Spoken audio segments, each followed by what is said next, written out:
So మనం మళ్ళీ starting నుంచి చెప్పుకుందాము ప్రేయర్స్ ఒక్కసారి. ఇవాళ చాప్టర్ జ్ఞాన విజ్ఞాన యోగం. కానీ దీనికి వేరే పేరు పెట్టుకున్నాం. ఇంత పెద్ద పేరు అయితే మనకు అర్థం అవుతుందా లేదా అని, భగవంతుణ్ణి ఎలా తెలుసుకుంటాం, మనం ఎలా చూస్తాము అని పెట్టుకున్నాం. సో ప్రేయర్ స్టార్ట్ చేసి మనం చేద్దాం. ఓం అజ్ఞానతిమిరాంధస్య జ్ఞానాంజనాశలాకయా చక్షుర్మీలితం యేన తస్మై శ్రీగురవే నమః.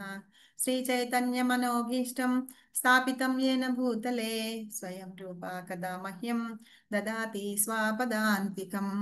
వందేహం శ్రీగురు శ్రీయుతపదకమలం శ్రీగురూన్ వైష్ణవాంశ్చ శ్రీరూపం సాగ్రజాతం సహగణ రఘునాథాన్వితం తం సజీవం సాద్వైతం సావధూతం పరిజన సహితం కృష్ణ చైతన్య దేవం శ్రీ రాధా కృష్ణ పాదాన్ సహగణ లలితా శ్రీ విశాఖాన్వితాంశ్చ. హే కృష్ణ కరుణా సింధు దీనబంధో జగత్పతే గోపేశ గోపికా కాంత రాధా కాంత నమోస్తుతే. తప్త కాంచన గౌరాంగి రాధే బృందావనేశ్వరి వృషభానుసుతే దేవి ప్రణమామి హరి ప్రియే. ఓ నమో ఓం విష్ణుపాదాయ కృష్ణప్రష్టాయ భూతలే శ్రీమతే భక్తివేదాంత స్వామిన్నితి నామినే. నమస్తే సారస్వతీ దేవే గౌరవాణి ప్రచారిణే నిర్విశేష శూన్యవాది పాశ్చాత్య దేశతారిణే. వాంఛాకల్పతరుభ్యశ్చ కృపా సింధుభ్యేవ చ పతితానాం పావనేభ్యో వైష్ణవేభ్యో నమో నమః. జై శ్రీ కృష్ణ చైతన్య ప్రభు నిత్యానంద శ్రీ అద్వైత గదాధార శ్రీవాసాది గౌర భక్త వృంద. హరే కృష్ణ కృష్ణ కృష్ణ హరే హరే హరే రామ రామ రామ హరే హరే. యాజ్ యూజువల్ మనం కృష్ణ కృపామూర్తి శ్రీ భక్తి వేదాంత స్వామి ప్రభుపాదుల వారికి, ఆయన అంతర్జాతీయ కృష్ణ చైతన్య సంఘ సంస్థాపకులు, ఆయనకి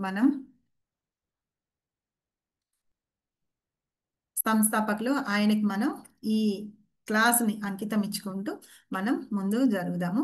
అయితే ఇవాళ మనము క్వశ్చన్ ఏంటంటే జ్ఞాన విజ్ఞాన యోగం అన్నాం. కానీ ఏంటంటే మనం ఏం చెప్పాను, నేను పెట్టాను భగవంతుడు ఎవరు, దేవుడు ఎవరు, మీరు ఎప్పుడన్నా చూసారా? అరే బోల్, మీరు ఎప్పుడన్నా భగవంతుడిని చూసారా అని అడిగాను. ఎవరైనా చూసారా లేదా అని చెప్పేసి అడిగాను. దాని ముందు మనం ఏం చేద్దామంటే, నిన్న మనం చదువుకున్నాం కదా, చాప్టర్ చదువుకున్నాము, 6th చాప్టర్ చదువుకున్నాం. ఆ చాప్టర్ గురించి ఒక్కసారి ఏం చదువుకున్నామో ఒక్కసారి రిమైండ్ చేసుకొని మనం అంటే మెమరైజ్ చేసుకొని 7th చాప్టర్లోకి వెళ్దాం. అయితే ఈ 7th చాప్టర్ అనేది ఏంటంటే సెకండ్ పార్ట్ ఆఫ్ భగవద్గీత అంటాం. ఇప్పుడు 6 చాప్టర్లు ఒక పార్ట్ అయిపోయింది. 7th చాప్టర్ నుంచి 12th చాప్టర్ వరకు రెండో పార్ట్, 13th చాప్టర్ నుంచి 18th చాప్టర్ వరకు మూడో పార్ట్ అన్నమాట. అయితే ఇప్పటి వరకు మనము ఫస్ట్ పార్ట్ గురించి తెలుసుకున్నాము. దానిలో ఏం తెలుసుకున్నాము అనేది నేను మీకు ఒక చిన్న ఇది చూపించి చెప్తాను. అయితే ఇంకా మనము నిన్న ఏం చదువుకున్నాము, నిన్న చాప్టర్లో అంటే 6th చాప్టర్లో అసలు యోగా అంటే ఏంటి, యోగి అనేవాడు ఎట్లా ఉంటాడు, ఏం చేస్తారు, తర్వాత అష్టాంగ యోగ విధానం అంటే ఏంటి, అవన్నీ కూడా చెప్తూ తెలుసుకొని అర్జునుడికి అనుమానం వస్తుందన్నమాట. నువ్వు యుద్ధం చేయమన్నావు, మళ్ళీ నన్ను యోగి అవ్వమంటున్నావు, ఎలాగా అని అంటే అప్పుడు ఈ విషయాలన్నీ చెప్తూ ఉంటారు. అప్పటికే అర్జునుడికి ప్రశ్నార్థకంగా ఉంటుంది. తర్వాత సమాధానం చెప్తాడనమాట. కాబట్టి మనస్సుని నియంత్రించుకొని చేసి భగవంతుని యొక్క భక్తి చేస్తూ భగవత్ సేవ అనే సాధన ఏదైతే చేస్తూ ఉన్నారో దాని ద్వారానే మనం భగవంతుడిని చేరుకోగలిగిన నిజమైన యోగి అవుతారని. ఇప్పుడు అర్జునుడు ఇంకా అడుగుతాడు, మనస్సు చాలా చంచలమైనది, అది వాయువు కంటే బాగా ఫాస్ట్గా పరిగెడుతుంది కదా, దాన్ని ఏం చేయాలి అని అంటే, అలా ఎలా చేయాలి అంటే సాధన అనేది చేయాలి. సాధన ద్వారానే మనము మన మనసుని కంట్రోల్ చేసుకోగలుగుతాము అనే విషయాన్ని అర్జునుడికి కృష్ణుడు చెప్తున్నాడు అనమాట. అలా చేసిన వాళ్ళు, సరే నువ్వు ఇది చెప్పావు, ఈ అష్టాంగ యోగా అవన్నీ విధానాలన్నీ వదిలేయమన్నావు, ఇప్పుడు యోగిలాగా మారి చేస్తూ ఉంటారు కదా, వాళ్ళు అభ్యాసం చేస్తూ ఉంటారు. ఒకవేళ మధ్యలో ఆగిపోయి మధ్యలో వాళ్ళు వదిలిపెట్టేశారనుకో, అలాంటి వాళ్ళ పరిస్థితి ఏంటి ఏంటి అని అడిగితే, వాళ్ళు మళ్ళీ జన్మ తీసుకొని మళ్ళీ మానవ జన్మ ఎత్తి వాళ్ళు వేరే ధనికుల ఇళ్లలోనో లేకపోతే మంచి భక్తుల ఇళ్లలోనో వాళ్ళ ఇళ్లలో జన్మిస్తారు అని చెప్పి చెప్తున్నారు. కాబట్టి నువ్వు ఏం చేస్తావు అంటే భక్తి యోగా అనేదే చాలా ఇంపార్టెంట్ అయిన విషయం కాబట్టి నువ్వు యోగివి అవ్వు అని చెప్పి కృష్ణుడు ఇక్కడ చెప్పారనమాట. సో ఇవాళ మనము చెప్తున్నాం, ఇంతకు ముందు మనం ఫినిష్ చేసుకున్నది ఏంటంటే జ్ఞానయోగం, అది పార్ట్ 1. ఇప్పుడు భగవద్గీతలో సెకండ్ పార్ట్కి వస్తున్నాము, అది భక్తి యోగా అంటారు. తర్వాత ఉండేది ఏంటంటే ధ్యాన యోగా అంటారు. అయితే ఇప్పుడు నేను మీకు ఒక చిన్న ఇది చూపిస్తాను, స్లైడ్ చూపిస్తాను. మీరందరూ ఎప్పుడన్నా బర్గర్ తిన్నారా? హరిబోల్ మాతాజీ మేమైతే తినలేదు. తిన్నామండి మేడం. బర్గర్ తిన్నారా? ఎస్ మాతాజీ తిన్నాం. తిన్నారా? ఎలా ఉంటుంది బర్గర్? బాగుంటుంది. బాగుంటుంది. దాని షేప్ ఎట్లా ఉంటుంది? రౌండ్ షేప్ లో ఉంటుంది. ఆ, ఎన్ని బన్నులు పెడతారు? పెడతారు. చెప్పండి, పర్వాలేదు చెప్పండి. రెండు టూ పెడతారు. బన్స్ పెడతారు మాతాజీ. పైన ఒకటి కింద ఒకటి కింద పెడతారు. ఒకటి. మధ్యలో ఏం పెడతారు? వెజ్ ప్యాటీస్ కానీ, నాన్ వెజ్ లవర్స్ అయితే నాన్ వెజ్ ప్యాటీస్ కానీ ఆ, ఉంచుతారు. పెట్టి ఆ ప్యాటీస్ పెట్టి దాని మీద ఏం చేస్తారు? ఇంకా క్రీమ్స్ ఏమన్నా ఉంటే ఆ, మీరు కరెక్ట్ గా అర్థం చేసుకున్నారు. ఇప్పుడు దాన్ని బర్గర్ ని నేను చూపిస్తాను మీకు, చూడండి. ఓకే, దీనిలో భగవద్గీతను అర్థం చేసుకున్నాం అన్నమాట. Okay, layers and flavours. Okay, ఇదంతా ఫ్లేవర్స్ అన్నమాట. ఈ పక్కన గ్లాస్ లో ఉంది చూసారా గ్రీన్ గా, ఇది ఫ్లేవర్స్. ఏంటంటే మనకి భగవద్గీతలో ఇవన్నీ చూపిస్తూ ఉంటారు కదా, అనాలజీస్ చెప్తూ ఉంటాము. నేను కొన్ని స్టోరీలు చెప్తున్నాను చూసారా, ఆ స్టోరీలు కానీ అలాగా అవన్నీ కూడా వాటికి కొంచెం స్వాదన తెస్తాయి, అంటే టేస్ట్ తెస్తాయి కదా. ఇప్పుడు ఈ మధ్యలో ఉన్న ఈ వెజ్ ప్యాటీస్కి కానీ వాటికి కానీ టేస్ట్ కావాలంటే ఏం చేస్తాము, ఇవి మనం గ్రీన్ చట్నీ లాంటివి అలాంటివన్నీ వేస్తాం, అవునా? చీజ్ స్లైస్, గ్రీన్ చట్నీ అవి వేసినా చప్పగా ఉంటుంది కాబట్టి ఇట్లాంటివి వేస్తే కొంచెం వేరే టేస్ట్ వస్తుంది, పుల్ల పుల్లగా ఇలా టేస్ట్ వస్తుంది. ఈ పైన ఒక బ్రెడ్ ఉంటుంది, కింద ఒక బ్రెడ్ ఉంటుంది, అవునా? ఒక బ్రెడ్ తీసేసారు అనుకోండి, అప్పుడు టేస్ట్ ఎట్లా ఉంటుంది? సర్వంగా ఉండదు. అలాగే పైన బ్రెడ్ తీసేసినా కిందది తీసేసినా స్లైస్ తీసేసినా టేస్ట్ ఉండదు, అవునా కాదా? Yes or no? హరిబోల్. ఎస్ మాతాజీ. అవునా? వీళ్ళని అలాగే అన్నిట్లో ఉంచండి, నాకు సమాధానం కావాలి. సో ఇప్పుడు మనం భగవద్గీతలకి దీనికి సంబంధం ఏంటి అని మీకు డౌట్ వచ్చిందా? డౌట్ వచ్చిందా? అవునండి, వచ్చిందండి. వచ్చింది కదా. సరేనా, దీనితో నేను కంపేర్ చేసి చెప్తాను చూడండి. బర్గర్ మీద పైన బ్రెడ్ ఉంటుంది చూసారా, అది కర్మయోగం ఫస్ట్ది. ఓకే, అది లేకపోతే మిగతా దీనికి అంతటికి టేస్ట్ ఉండదు ఎట్లాగో. తర్వాత మధ్యలో ఉన్నదాన్ని భక్తి యోగా అంటారనమాట. భక్తి యోగా అంటే భగవంతుడి గురించి చెప్తున్నారు. తర్వాత లాస్ట్ బ్రెడ్ ఏదైతే ఉందో దాన్ని జ్ఞాన యోగా అంటున్నారు. నేను ఇందాక మీకు చెప్పాను భగవద్గీతను 3 పార్ట్స్గా తీసుకుంటామని చెప్పాను కదా. ఇప్పుడు మనం ఫస్ట్ నుంచి 6th చాప్టర్ వరకు మనం ఏం నేర్చుకున్నాము, జ్ఞాన యోగా అంటే ఏంటి నేర్చుకున్నాం. సరేనా? ఈ ఫస్ట్ స్లైస్ బ్రెడ్ ఇది ఉంది కదా, ఇది అయిపోయింది. తర్వాత మధ్యలో ఉన్న ఈ వెజ్ కట్లెట్స్ పెడతాము, లేకపోతే ఇందాక మాతాజీ చెప్పినట్టుగా ప్యాటీస్ పెడతాము, తర్వాత స్లైస్ పెడతాము. తర్వాత ఇది ఏదైతే ఉందో ఈ సాస్ అంటాం కదా మనం, ఈ సాస్ ఏదైతే ఉందో అది వేయడం మూలంగానే టేస్ట్ వస్తుంది దానికి, అవునా కదా? ఇది లేకుండా పైన 2 బన్లు లేకుండా ఈ మధ్యలోది తింటే అంత టేస్ట్ రాదు. ఇవి మొత్తం కలిపి తింటేనే టేస్ట్ వస్తుంది. సో ఈ బన్ను పైనది సపరేట్గా తిన్నా కూడా టేస్ట్ ఉండదు, ఎప్పుడైతే ఈ మధ్యలో ఉన్న మసాలాతోటి తింటామో అప్పుడే టేస్ట్ వస్తుంది. కాబట్టి భక్తి యోగా, ఈ జ్ఞాన యోగం దాంతో భక్తి యోగాన్ని చేయాలి. భక్తి యోగా ఏంటంటే భగవంతుడు ఎవరు, అసలు మనం ఎలాంటి భక్తి చేయాలి, ఎలా చేయాలి అని అర్జునుడికి యోగి అవ్వమని చెప్పారు కదా కృష్ణుడు. ఆ యోగి అయిన తర్వాత ఏం చెయ్యాలి? యోగి అవ్వమన్నారు, సరే అయ్యాను, కానీ ఏం చేయాలి, ఎలాంటి భక్తి చేయాలి, ఎవరిని కొలవాలి, అసలు ఫస్ట్ మనం కొలిచే వారిని ఎలా అర్థం చేసుకోవాలి అనేదే భక్తి యోగా అన్నమాట. అర్థమైందా హరిబోల్? ఎస్ మాతాజీ. లాస్ట్ కింద ఉన్న బ్రెడ్ ఏంటంటే జ్ఞాన యోగా అన్నమాట. సో ఈ మూడింటిని కలిపి తింటేనే మనకి భగవద్గీత కరెక్ట్గా అర్థమవుతుంది. ఇక్కడ యోగా చేస్తున్నాము, ఆ జ్ఞానాన్ని సంపాదించుకుంటున్నాం అన్నమాట. లాస్ట్లో ఎలాంటి కర్మ చెయ్యాలి చేస్తున్నాము, ఎవరి కోసం కర్మ చెయ్యాలి చేస్తున్నాము, తర్వాత ఏంటి ఆ జ్ఞానం ఏంటి, అలా మనకి ఏమొస్తుంది అనే దాన్ని తెలుసుకుంటున్నాం అనమాట. అందుకనే ఈ బర్గర్ని నేను ఇక్కడ మీకు చెప్పడానికి, ఆ లేయర్స్ తోటి మనకి ఆ ఫ్లేవర్స్ వచ్చి ఆ భగవద్గీత అనేది మనకి అర్థమవుతుంది అనమాట. ఇట్లాగ తినాలి అని చెప్పేసి బర్గర్ని తింటాం కదా, అలా భగవద్గీతని మనము తెలుసుకోవాలి, ఆస్వాదించాలి, అప్పుడు భగవంతుడిని మనం పూజించాలి. ఇప్పుడు బర్గర్ ఎందుకు చూపించానో అర్థమైందా? Yes madam. ఎస్ అర్థమైందా? మాతాజీ. సో ఈ రకంగా మనం గుర్తుపెట్టుకుంటే, ఇది నేను 2008లో నేను భగవద్గీత 18 డేస్ కోర్స్ చేసినప్పుడు నాకు మా మాతాజీ నాకు చెప్పిన ఇదన్నమాట. సో అది నేను మీకు షేర్ చేయాలనుకున్నాను, అందుకని మీకు అందరికీ షేర్ చేశాను.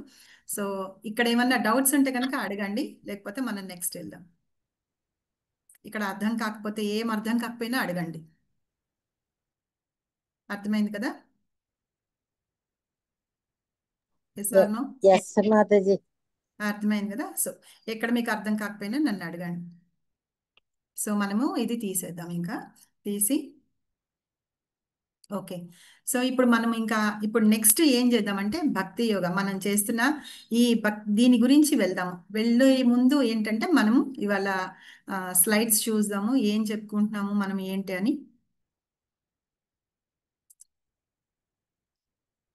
ఏ టాపిక్స్ చెప్పుకుంటున్నాము అనేది ఫస్ట్ చూద్దాం మనం. సరే, నిన్న మనం చూసాం కదా, మిత్రుడా శత్రుడా, ఎవరు మనకి మిత్రుడు శత్రువుడు? హరిబోల్. మనస్సు. మనస్సు. మనస్సు మిత్రుడు ఎప్పుడు అవుతాడు మనకి, ఎలాగా శత్రువుడు ఎప్పుడు శత్రువు అవుతాడు అని నిన్న మనం తెలుసుకున్నాం. తర్వాత అసలు అష్టాంగ యోగా అంటే ఏంటి తెలుసుకున్నాం, అవునా? అష్టాంగ యోగాలో ఎన్ని ఉన్నాయి? 8. 8 ఉన్నాయి. తర్వాత ఈ అష్టాంగ యోగా చేస్తే ఇది చేయవలసిన అవసరం లేదు. నువ్వు యోగి అవ్వాలంటే యోగి అంటే ఏంటి, యోగం అంటే ఏంటి చెప్పాను నేను నిన్న. హరిపూర్. దేవునికి దగ్గరగా ఉండే వాళ్ళు యోగి. భగవంతునితో సంబంధం కలిగి ఉండటం. కనెక్షన్, ఆ సంబంధం కలిగి ఉండటాన్ని యోగం అంటారు. ఎవరైతే అది కలిగి ఉంటారో వాళ్ళని యోగి అంటారనమాట. అలా ఉండి మనం భగవంతుని సేవలో మనం చేస్తూ ఉంటే కనుక దాన్ని యోగం అంటారు. సో అలాగే నీకు కర్మయోగం చెయ్యి అని చెప్పారు. ఒకవేళ అలా చేస్తూ ఉంటే విఫలమైపోతాం, మనం మధ్యలో ఆపేస్తాము, ఏదైనా చేస్తాం అనుకోండి, ఎక్కడైతే ఆగిపోయామో అక్కడి నుంచే మళ్ళీ మన నెక్స్ట్ జన్మలోంచి మనం స్టార్ట్ చేస్తాం అనమాట. అయితే అన్ని మార్గాల్లోకి ఉత్తమమైన మార్గం ఏది అని అంటే ఈ భగవంతుడికి సేవ చేసేదే ఉత్తమమైన మార్గం అని చెప్పి మనం నిన్న క్లాస్లో తెలుసుకున్నాము. ఇవాళ ఏం చెప్దామంటే, ఇవాళ క్లాస్లో ఫస్ట్ శ్రవణం అంటే ఏంటి, దాని గురించి ఇంపార్టెన్స్ అవి తెలుసుకుందాము. తర్వాత ప్రతి చోట అండ్ సారం, ఎవ్రీవేర్ అండ్ ఎసెన్స్ అంటున్నారు, హెడ్ అన్నమాట దీనికి ఇవాళ దానికి. తర్వాత ఏమి అంగీకారం ఏంటి, తిరస్కారం అంటే ఏంటి, ఎవరు చేస్తారు ఎవరు చేయరు అనే దాని గురించి, దేవీ దేవతల గురించి తెలుసుకుందాం. ఓకేనా? సో ఫస్ట్ శ్రవణం అన్నమాట. శ్రవణం అంటే ఏంటి, నిన్న మనం చెప్పుకున్నాం నవవిధ భక్తి ఉందని. శ్రవణం, కీర్తనం, విష్ణు స్మరణం, అర్చనం, పాద సేవనం. ఓకే, గుర్తుందా? వాటిల్లో ఫస్ట్ ఏమొస్తుంది, శ్రవణం వస్తుంది. సరే కదా? శ్రవణం అంటే ఏంటి, మనం ఏం చెప్పుకున్నాం, అన్నిటికంటే ముందు చేసే పని శ్రవణం కాబట్టి ఆ శ్రవణం ద్వారానే మనం ఇప్పుడు మంత్రం కూడా విన్నా కూడా భగవంతుని నామాన్ని జపించాలి అంటే ఆ భగవంతుని నామాన్ని వింటాం అనమాట. ఎప్పుడైతే మనం భగవంతుని యొక్క నామ రూప గుణ లీలలని మనం వింటూ ఉంటామో అప్పుడు మనకి భగవంతుని మీద ఇష్టము అనేది పెరుగుతుంది అనమాట మన మనసులో. నేను ఒక ఎగ్జాంపుల్ కూడా చెప్పాను. నాకు సపోజ్ ఇప్పుడు ఇంకొకళ్ళ పేరు ఎవరిదన్నా తీసుకుంటాను. ఇక్కడ స్వర్ణ స్వర్ణ స్వర్ణ తిలింగన శ్రవంతి లింగ అని మాతాజీ ఉన్నారు. సో ఆవిడంటే నాకు ఇష్టం అనుకోండి, నేనేం చేస్తాను, ఆవిడ గురించి మీకు చెప్తాను. ఓ ఆవిడ చాలా మంచివారు, ఆవిడ ఇట్లాంటి వారు అట్లాంటి వారు అని ఆవిడ ఇలా చేసిన మంచి పనులన్నీ చెప్తూ ఉంటాను అనుకోండి, అప్పుడు మీకు ఆవిడ మీద ఇష్టం పెరుగుతుంది. అలాగే ఎప్పుడైతే మనం భగవంతుడి గురించి, అందులో కృష్ణుడి గురించి, ఆయన చేసిన లీలలు మనం చిన్నప్పటి నుంచి పెరుగుతున్నప్పటి నుంచి మన అమ్మమ్మలు, నానమ్మలు, తాతమ్మలు వీళ్ళందరూ కృష్ణుని యొక్క లీలల్ని గురించే మనకి చెబుతూ పెంచారు. అందుకనే కదా మనకి అసలు కృష్ణ అంటే ఎవరు తెలుసు కాబట్టి మనం ఫ్యాన్సీ డ్రెస్ పోటీలు వాటికి వేసినా ఫస్ట్ కృష్ణుడిదే వేస్తారు, అవునా కదా? మీరు ఎవరన్నా చూసారా రాముడిది అట్లా వేయడం, ఎప్పుడన్నా చూసారా? ఫస్ట్ చిన్నపిల్లలుగా ఉన్నప్పుడు 1 year కాకుండానే వాళ్ళు కృష్ణుడు డ్రెస్ వేసి ఫోటోలు తీయించి పెట్టుకుంటాం మన ఇంట్లో, మన చిన్ని కృష్ణుడు అని. ఎస్ మాతాజీ. అవును కదా? మాతాజీ. అలాంటిది కృష్ణుడి గురించి మనం శ్రవణం చేస్తూ ఉండాలి. ఎప్పుడైతే మనం ఆయన గురించి లీలలు కథలు అన్నీ వింటూ ఉంటామో అప్పుడు మనకి ఆయన మీద ప్రేమ అనేది ఎక్కువ వస్తుందన్నమాట. అలాగా శ్రవణం పట్ల కృష్ణుడి సందేశం అంటే ఈ శ్రవణం ద్వారా ఏమవుతుంది అనే విషయాన్ని స్వయంగా కృష్ణుడే అర్జునుడికి చెప్తున్నాడు అనమాట ఇక్కడ. సో ధ్యానించే ముందు ఆయన్ని గురించి శ్రవణం చేయాలి. ఇప్పుడు మనం ఎవరినన్నా ధ్యానించాలి కానీ ఎవరన్నా తెలుసుకోవాలంటే వాళ్ళ గురించి ముందు మనం తెలుసుకోవాలి. ఇప్పుడు ఎవరినన్నా పొగడాలన్నా చేయాలన్నా వాళ్ళని నిజంగా పొగడాలా అవసరం లేదా అంటే వాళ్ళ గురించి తెలుసుకుంటేనే మనం చేయగలం. అలాగే ధ్యానించే ముందు మనం ఆయన గురించి ఏంటి అని వినాలన్నమాట ఫస్ట్. తర్వాత తన గురించి తనే జ్ఞానాన్ని వెల్లడిస్తున్నారు ఎవరు? స్వయంగా కృష్ణ భగవాన్. అదే మనం చేస్తే కనుక సొంత డబ్బా కొట్టుకోవడం అంటాం. అవునా కదా? అవును. అవునా? Yes yes so yes. ఇక్కడ ఇక్కడ కృష్ణుడు ఏం చెప్తున్నాడు భగవద్గీతలో? నేనే భగవంతుణ్ణి, నేనే దేవుణ్ణి అని చెప్తూ నన్ను పూజించడం వల్ల వచ్చేటి ఏంటి అనే ఆ జ్ఞానాన్ని తను స్వయంగా ఇక్కడ అర్జునుడికి చెప్తున్నారు అనమాట. ఈ జ్ఞానం అనేది చాలా అరుదైనది కాబట్టి మనం శ్రవణం చేస్తూ ఉండాలి అని చెప్పేసి చెప్తున్నారు. ఇక్కడ ఫస్ట్ అది 7th చాప్టర్లో ఫస్ట్ శ్లోకమే అనమాట. చాలా ఇంపార్టెంట్ అయిన శ్లోకం, మంచి శ్లోకం. శ్రీ భగవానువాచ మయ్యాసక్తమనః పార్థ యోగం యుజన్మదాశ్రయః అసంశయం సమగ్రం మాం యథా జ్ఞాస్యసి తచ్ఛృణు. చదువుతారా ఎవరన్నా? శ్రీ శ్రీ భగవానువాచ ఉమ్. మయ్యాసక్తమనః పార్థ మాతాజీ భగవాన్ యోగం భగవానువాచ అనండి ఫస్ట్. యుంజన్మదాశ్రయ. భగవాన్ అన్నాను మేడం. శ్రీ భగవాన్ భగవానువాచ శ్రీ భగవానువాచ మయ్యాసక్తమనః పార్థ యోగం యుంజన్మదాశ్రయः అసంశయం సమగ్రం మాం యదా జ్ఞాస్యసి త్వచ్ఛృణు. శ్రీ కృష్ణ భగవానుడు పలికెను, ఓ పార్థ, మనస్సును నాయందే సంలగ్నము చేసి నా సంపూర్ణ భావనలో యోగం అభ్యసించుట ద్వారా నీవు నిస్సందేహముగా నన్నెట్లు సమగ్రముగా నెరగగలవో ఇప్పుడు వినుము. ఆ ఇప్పుడు శ్రవణం గురించి చెప్తున్నారనమాట. నువ్వు విను నేనేం చెప్తున్నానో. స్టార్టింగ్ నుంచి అర్జునుడికి ఫస్ట్ చాప్టర్లో అంతా అర్జునుడు ఏమేం చెప్తున్నాడో అంతా కృష్ణుడు విన్నాడు. మధ్యలో డిస్టర్బ్ చేయలేదు. ఇదెందుకు అంటున్నావు అదెందుకు అంటున్నావు అనలా. అర్జునుడు మాట్లాడాల్సిందంతా మాట్లాడించి తర్వాత కృష్ణుడు నువ్వు ఏం చేయాలి అని చెప్తూ ఉంటే మధ్యలో అర్జునుడు క్వశ్చన్స్ అడుగుతున్నాడు అనమాట. ఓ నువ్వు ఇలా చెప్పావు కదా, నేనేం చేయాలి, నేను ఏ కర్మ చేయాలి, తర్వాత నేనేం చేయాలి అన్నీ అడుగుతున్నారు. ఇప్పుడు కృష్ణుడు చెప్తున్నాడు అనమాట. నేను ఏం ఏది వినాలనుకుంటున్నావో అది నేను చేయాలని నేను చెప్తాను, నువ్వు విను అని చెప్పి. ఎలా తెలుసుకోవాలి అంటే మయ్యాసక్త మనః పార్థ అంటే నువ్వు నా గురించి అర్థం చేసుకోవాలి అని చెప్పి. అంటే కంప్లీట్ నాలెడ్జ్ కావాలంటే మొత్తం జ్ఞానం అనేది కావాలంటే ఓ పార్థ ఏం చేయాలి అంటే యోగం చేయాలట. యుం జన్మదాశ్రయ అంటే నన్ను పూర్తిగా ఆశ్రయం పొందాలి అని. అసంశయం సమగ్రం మా అసంశయం ఎలాంటి డౌట్ ఉండద్దన్నమాట. ఉండకుండా యథాజ్ఞాస్యసి తచ్ఛృణు ఎప్పుడైతే నువ్వు నన్ను ప్రార్థిస్తావో, నా ముందు నిలిచి నాకు శరణాగతుడు అవుతావో అప్పుడు నువ్వు అన్ని పొందుతావు. సో అలాంటిది నువ్వు నాకు సంపూర్ణ భావంలో ఈ యోగాన్ని ఎలా అభ్యసించాలి అనే పద్ధతిని నేను నీకు చెప్తున్నాను. ఎలాంటి సందేహము లేకుండా అంటే ఎలాంటి డౌట్ లేకుండా నేను చెప్పేది కరెక్ట్గా విని అర్థం చేసుకో అని చెప్తున్నారు అనమాట. అయితే ఇప్పుడు ఇది ఎట్లా అంటే ఇప్పుడు మనం భక్తి మార్గంలోకి ఎంటర్ అవుతున్నాం. ఈ 7th చాప్టర్లోంచి భక్తి మార్గంలోకి ఎంటర్ అవుతున్నాం. ఇప్పుడు ఏదైనా మార్గంలోకి వెళ్తూ ఉంటే మనకు అక్కడ డోర్ ఉంటుంది కదా, ఆ డోర్ ఎలా అయితే ఓపెన్ చేస్తామో ఈ శ్లోకం అలాంటిదన్నమాట. సో ఎలాంటి అనుమానం లేకుండా ఎలాంటి సందేహాలు లేకుండా నేను చెప్పేది విను అని చెప్పేసి కృష్ణుడు చెప్తున్నాడు. దీన్ని అలాగా భక్తి మార్గంలోకి వెళ్ళేటందుకు మనం ముఖ్య ద్వారంగా అర్థం చేసుకొని దీన్ని చదువుకుంటూ ఉండాలన్నమాట. ఇప్పుడు కృష్ణుడు చెప్పింది వినాలి.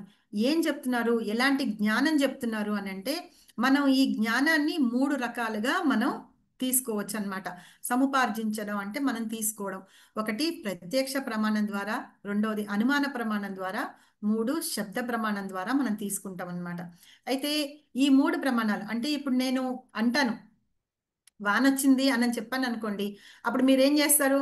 ఆహా ఇంత ఎండ పడుతుంటే వాన ఎక్కడి నుంచి వస్తుందా అనుకుంటారు, అనుమానం.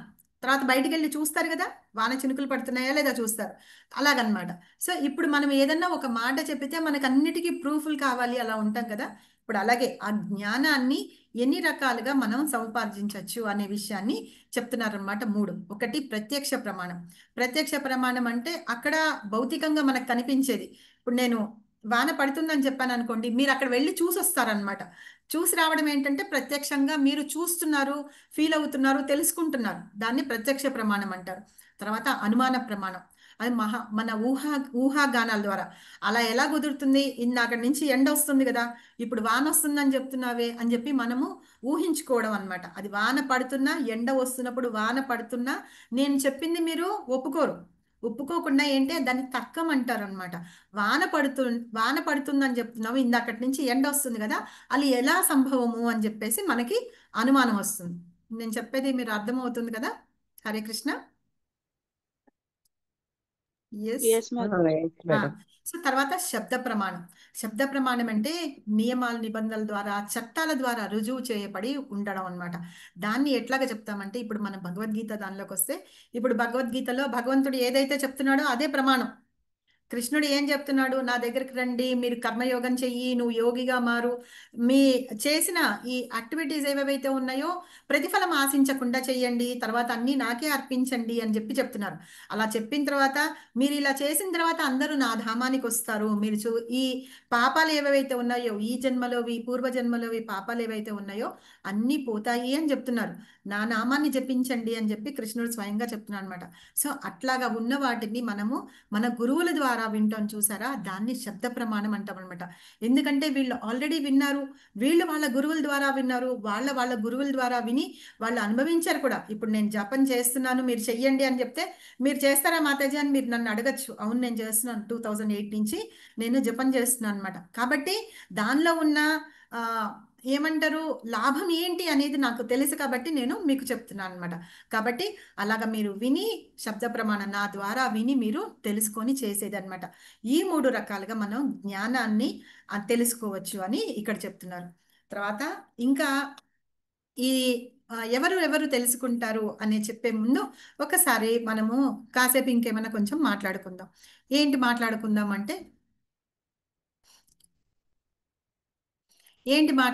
అంటే, ఇప్పుడు మాతాజీ పోల్ పెడతారు ఒక్కసారి. Yes, madam. ఉమ్.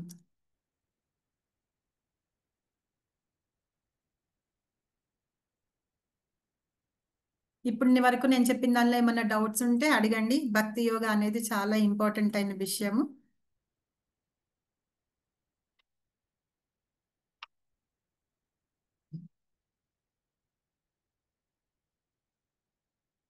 సో క్వశ్చన్ ఏంటంటే, భగవంతుని అసలైన స్వరూపాన్ని తెలుసుకోవడానికి ఏమి అవసరము?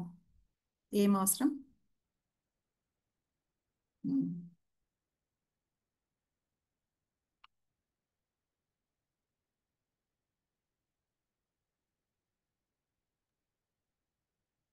మాతాజీ నాకు ఆన్సర్ పెట్టడానికి పోల్ రావట్లేదు మాతాజీ. రావట్లేదా? మీరు ఆన్సర్ ఏమనుకుంటున్నారు రావట్లేదు. ఇందులో? ఆన్సర్ పోని చెప్పండి. భక్తితో కూడిన అప్రకృత జ్ఞానము. సూపర్ మాతాజీ, సూపర్, మీ ఆన్సర్ కరెక్టే. ధన్యవాదాలు మాతాజీ.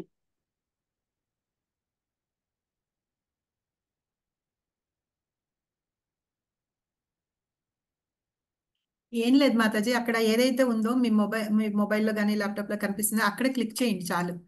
మీరు ఏది ఆన్సర్ అనుకుంటున్నారో దాని మీద క్లిక్ చేయండి, అంతే. ట్రై చేయండి నెక్స్ట్ టైం. ఓకే, అయిపోయారా అందరూ? తీసేద్దామా? ఓకే, ఇక్కడ నేను ఎక్స్ప్లెయిన్ చేస్తాను. భగవంతుణ్ణి స్వరూపాన్ని మనము ఎలా తెలుసుకోగలమంటే శాస్త్రాల పఠనం ద్వారా అన్నారు. శాస్త్రాలు పఠనం చేస్తాము, కానీ మనం ఎంతవరకు చదువుకోగలుగుతాము? అందులో ఉన్నది అర్థం చేసుకోవడానికి కూడా మనకి జ్ఞానం కావాలి. ఇప్పుడు మనం స్కూల్కి వెళ్తాం అనుకోండి, స్కూల్కి వెళ్లకుండా ఆ పుస్తకాలు నేను 1వ క్లాస్ కానీ 10వ క్లాస్ కానీ లేకపోతే డాక్టర్ కానీ ఇంజనీరింగ్ కానీ చదవాలనుకుంటున్నాను, పుస్తకాలు చాలా ఉన్నాయి, ఆ పుస్తకాలు తెచ్చుకొని నేను చదివేస్తాను, నాకు అర్థమైపోతుందా? అర్థం కాదు కదా. ఒక స్కూల్కి వెళ్ళి నేను జ్ఞానం అనేది సంపాదించుకుంటేనే నాకు ఇది వస్తుందన్నమాట. తర్వాత తర్వాత కాబట్టి ఏంటంటే శాస్త్రాల పఠనం ద్వారా మనకు తెలుస్తుంది, కానీ క్వాలిఫైడ్గా మనకి తెలియదు అనమాట.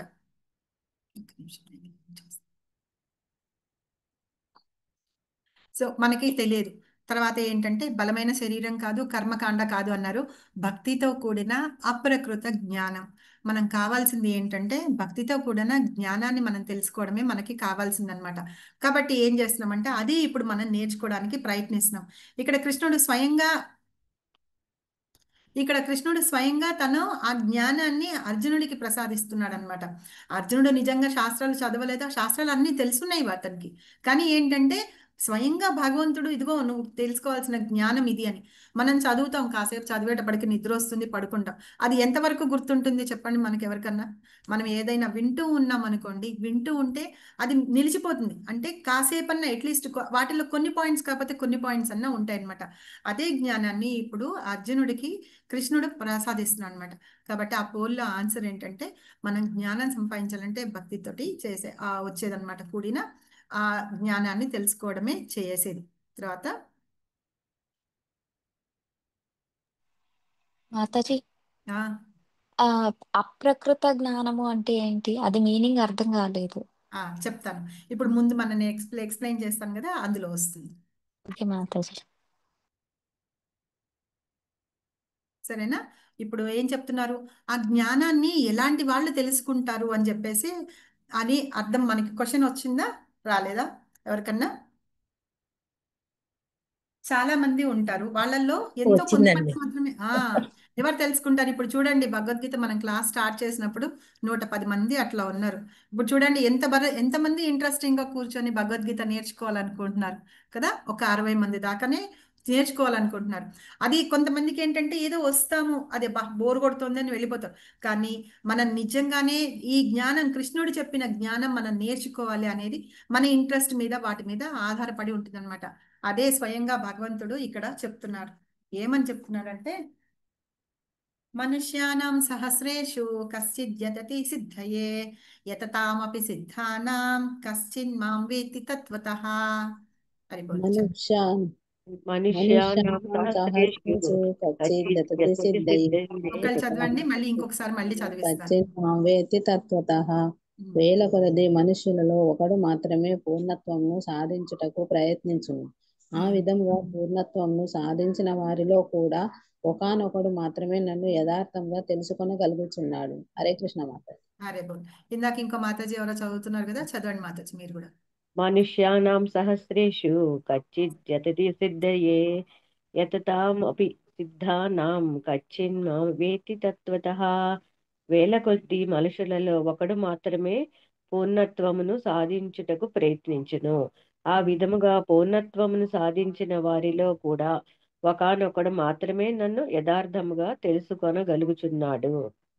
మనుష్యానాం సహస్రేషు. థ్యాంక్ యూ మాతాజీ సిద్ధర్కి. మనుష్యానాం సహస్రేషు అంటున్నారు. వేల కొలది మనుషుల్లో ఒక్కళ్ళు మాత్రమే వస్తారట. కశ్చిత్తదతి సిద్ధయే. ఎవరు తెలుసుకుంటారట? పూర్ణత్వానికి సాధించడానికి, అంటే మొత్తం తెలుసుకోవడానికి, సాధించడానికి ప్రయత్నిస్తారు అని చెప్పి. ఆ విధంగా సాధించడానికి వచ్చే వాళ్ళల్లో కూడా ఒక్కడు మాత్రమే, వేలల్లో మనుషుల్లో వాళ్ళందరూ చేస్తూ ఉంటే వాళ్ళల్లో కొంతమంది మాత్రమే పూర్ణత్వాన్ని సాధించడానికి వస్తే వాళ్ళల్లో ఒక్కడు మాత్రమే నన్ను యథార్థంగా నేను ఎవరు అనేది తెలుసుకుంటారు అని. అలా ఎవరైతే తెలుసుకుంటారో వాళ్ళకి మాత్రమే నా గురించిన జ్ఞానం అనేది అర్థమవుతుంది అని చెప్తున్నారు అనమాట. సో ఇదన్నీ కూడా కృష్ణుడు ప్రత్యక్షంగా అర్జునుడికి చెప్పడానికి చేస్తున్నవే అన్నమాట.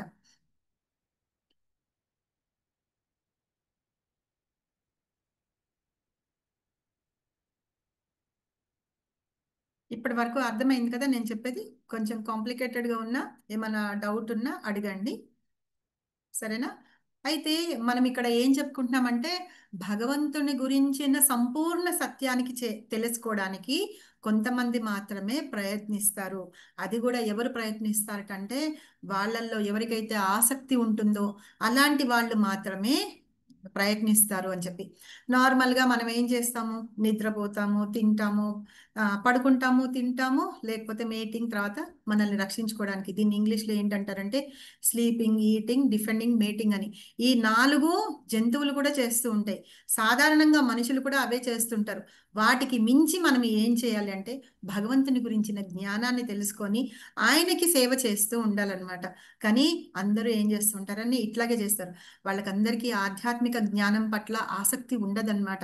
ఇంట్రెస్టే ఉండదు వాళ్ళకి తెలుసుకోవాలని. కృష్ణుడు ఎవరు, కృష్ణుడు ఇక్కడ చెప్పినది ఏంటి, మనం ఇక్కడ ఎందుకు వస్తూ ఉన్నాము, మనం ఎందుకు ఇన్ని బాధలు పడుతున్నాము అనే విషయం కూడా వాళ్ళు అర్థం చేసుకోవడానికి ప్రయత్నం కూడా చేయరనమాట.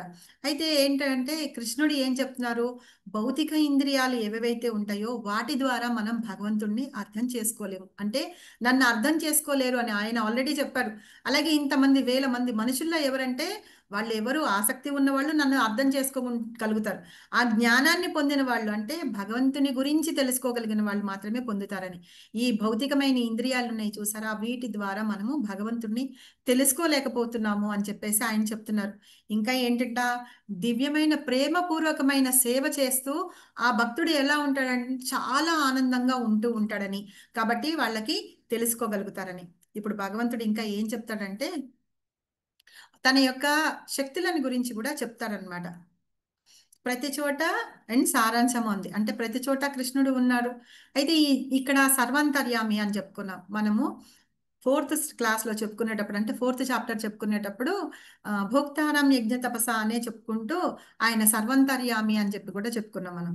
అంటే భగవంతుడు అన్ని చోట్ల ఉంటాడు అనమాట. ఎలా ఉంటాడు అనే విషయాన్ని మనం ఇక్కడ తెలుసుకుందాం.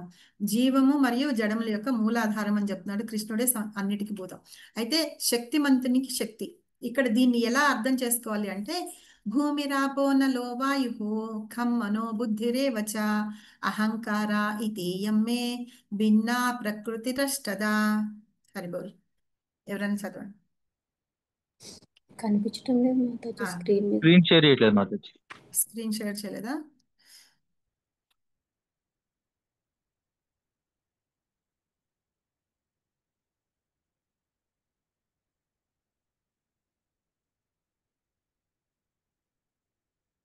ఇప్పుడు వచ్చిందా? ఇప్పుడు వచ్చిందా? ఎస్ మాతాజీ. ఆ, చదవండి ఎవరైనా. ఓం భూమిరాపో నలో వాయు కమ్మనో బుద్ధిరేవ చ అహంకార ఇతీయం మే భిన్నా ప్రకృతిరష్టదా. భూమి, జలము, అగ్ని, వాయువు, ఆకాశము, మనస్సు, బుద్ధి మరియు అహంకారమును ఈ 8 అంశముల సముదాయము నా భిన్న ప్రకృతి అనబడను. హరే కృష్ణ. మనము స్థూల శరీరము, సూక్ష్మ శరీరము చదువుకున్నామా? ఆత్మ చెప్పేటప్పుడు చెప్పాను కదా, ఆత్మ ఒకటి ఉంటుంది, స్థూల శరీరం ఉంటుంది, సూక్ష్మ శరీరం ఉంటుంది అని చెప్పాను. స్థూల శరీరము దేనితోటి నిర్మింపబడి ఉంటుందంటే ఈ పంచభూతాలతోటి నిర్మింపబడి ఉంటుంది. భూమి, జలము, అగ్ని, వాయువు, ఆకాశము వాటితోటి నిర్మింపబడి ఉంటుంది. అలాగే సూక్ష్మ శరీరం దేనితోటి నిర్మింపబడి ఉంటుంది? హరిబోల్. ఆన్సర్ ఇక్కడే ఉంది, ఆకాశం పక్కన ఉంది. మనస్సు, బుద్ధి, చెప్పండి. మనస్సు, కామము. అహంకారం. బుద్ధి, మనస్సు, అహంకారం. సారీ ఆత్మ. మనస్సు, బుద్ధి, అహంకారం. సూక్ష్మ శరీరం అంటే మనస్సు, బుద్ధి, అహంకారం. ఈ భౌతిక దేహం మనకి ఇక్కడ కనిపిస్తుంది. ఇవి వీటితోటి తయారు చేయబడి ఉందన్నమాట, పంచభూతాలతోటి. పంచభూతాలు తెలుసు కదా, భూమి, జలము, అగ్ని. దీన్నే నీరు అంటున్నాము, జలాన్ని. అగ్ని, వాయు, ఆకాశం వీటితోటి తయారు చేయబడి ఉంటే మనిషిలో ఉన్న సూక్ష్మ శరీరం ఏమో మనస్సు, బుద్ధి, అహంకారంతో తయారు చేయబడింది. సో ఈ శరీరం అనేది మన జీవి అనేవాడు ఈ 8 తోటి తయారు చేయబడి ఉంటాడు. ఈ 8 ఏంటిట, భగవంతుని యొక్క భిన్నమైన ప్రకృతి అంటాము అని చెప్పి అంటున్నారనమాట.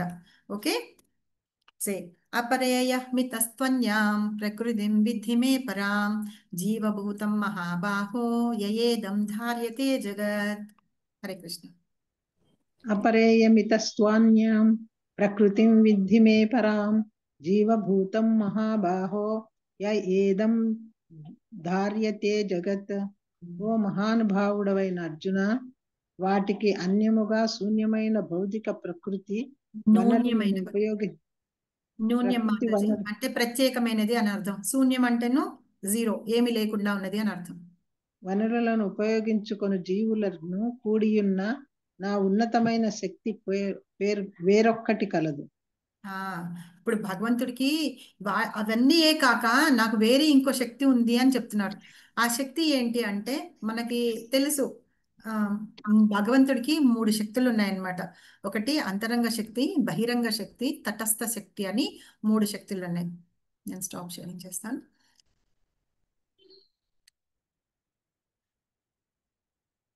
భగవంతుడికి ఈ 3 శక్తులు ఉన్నాయన్నమాట.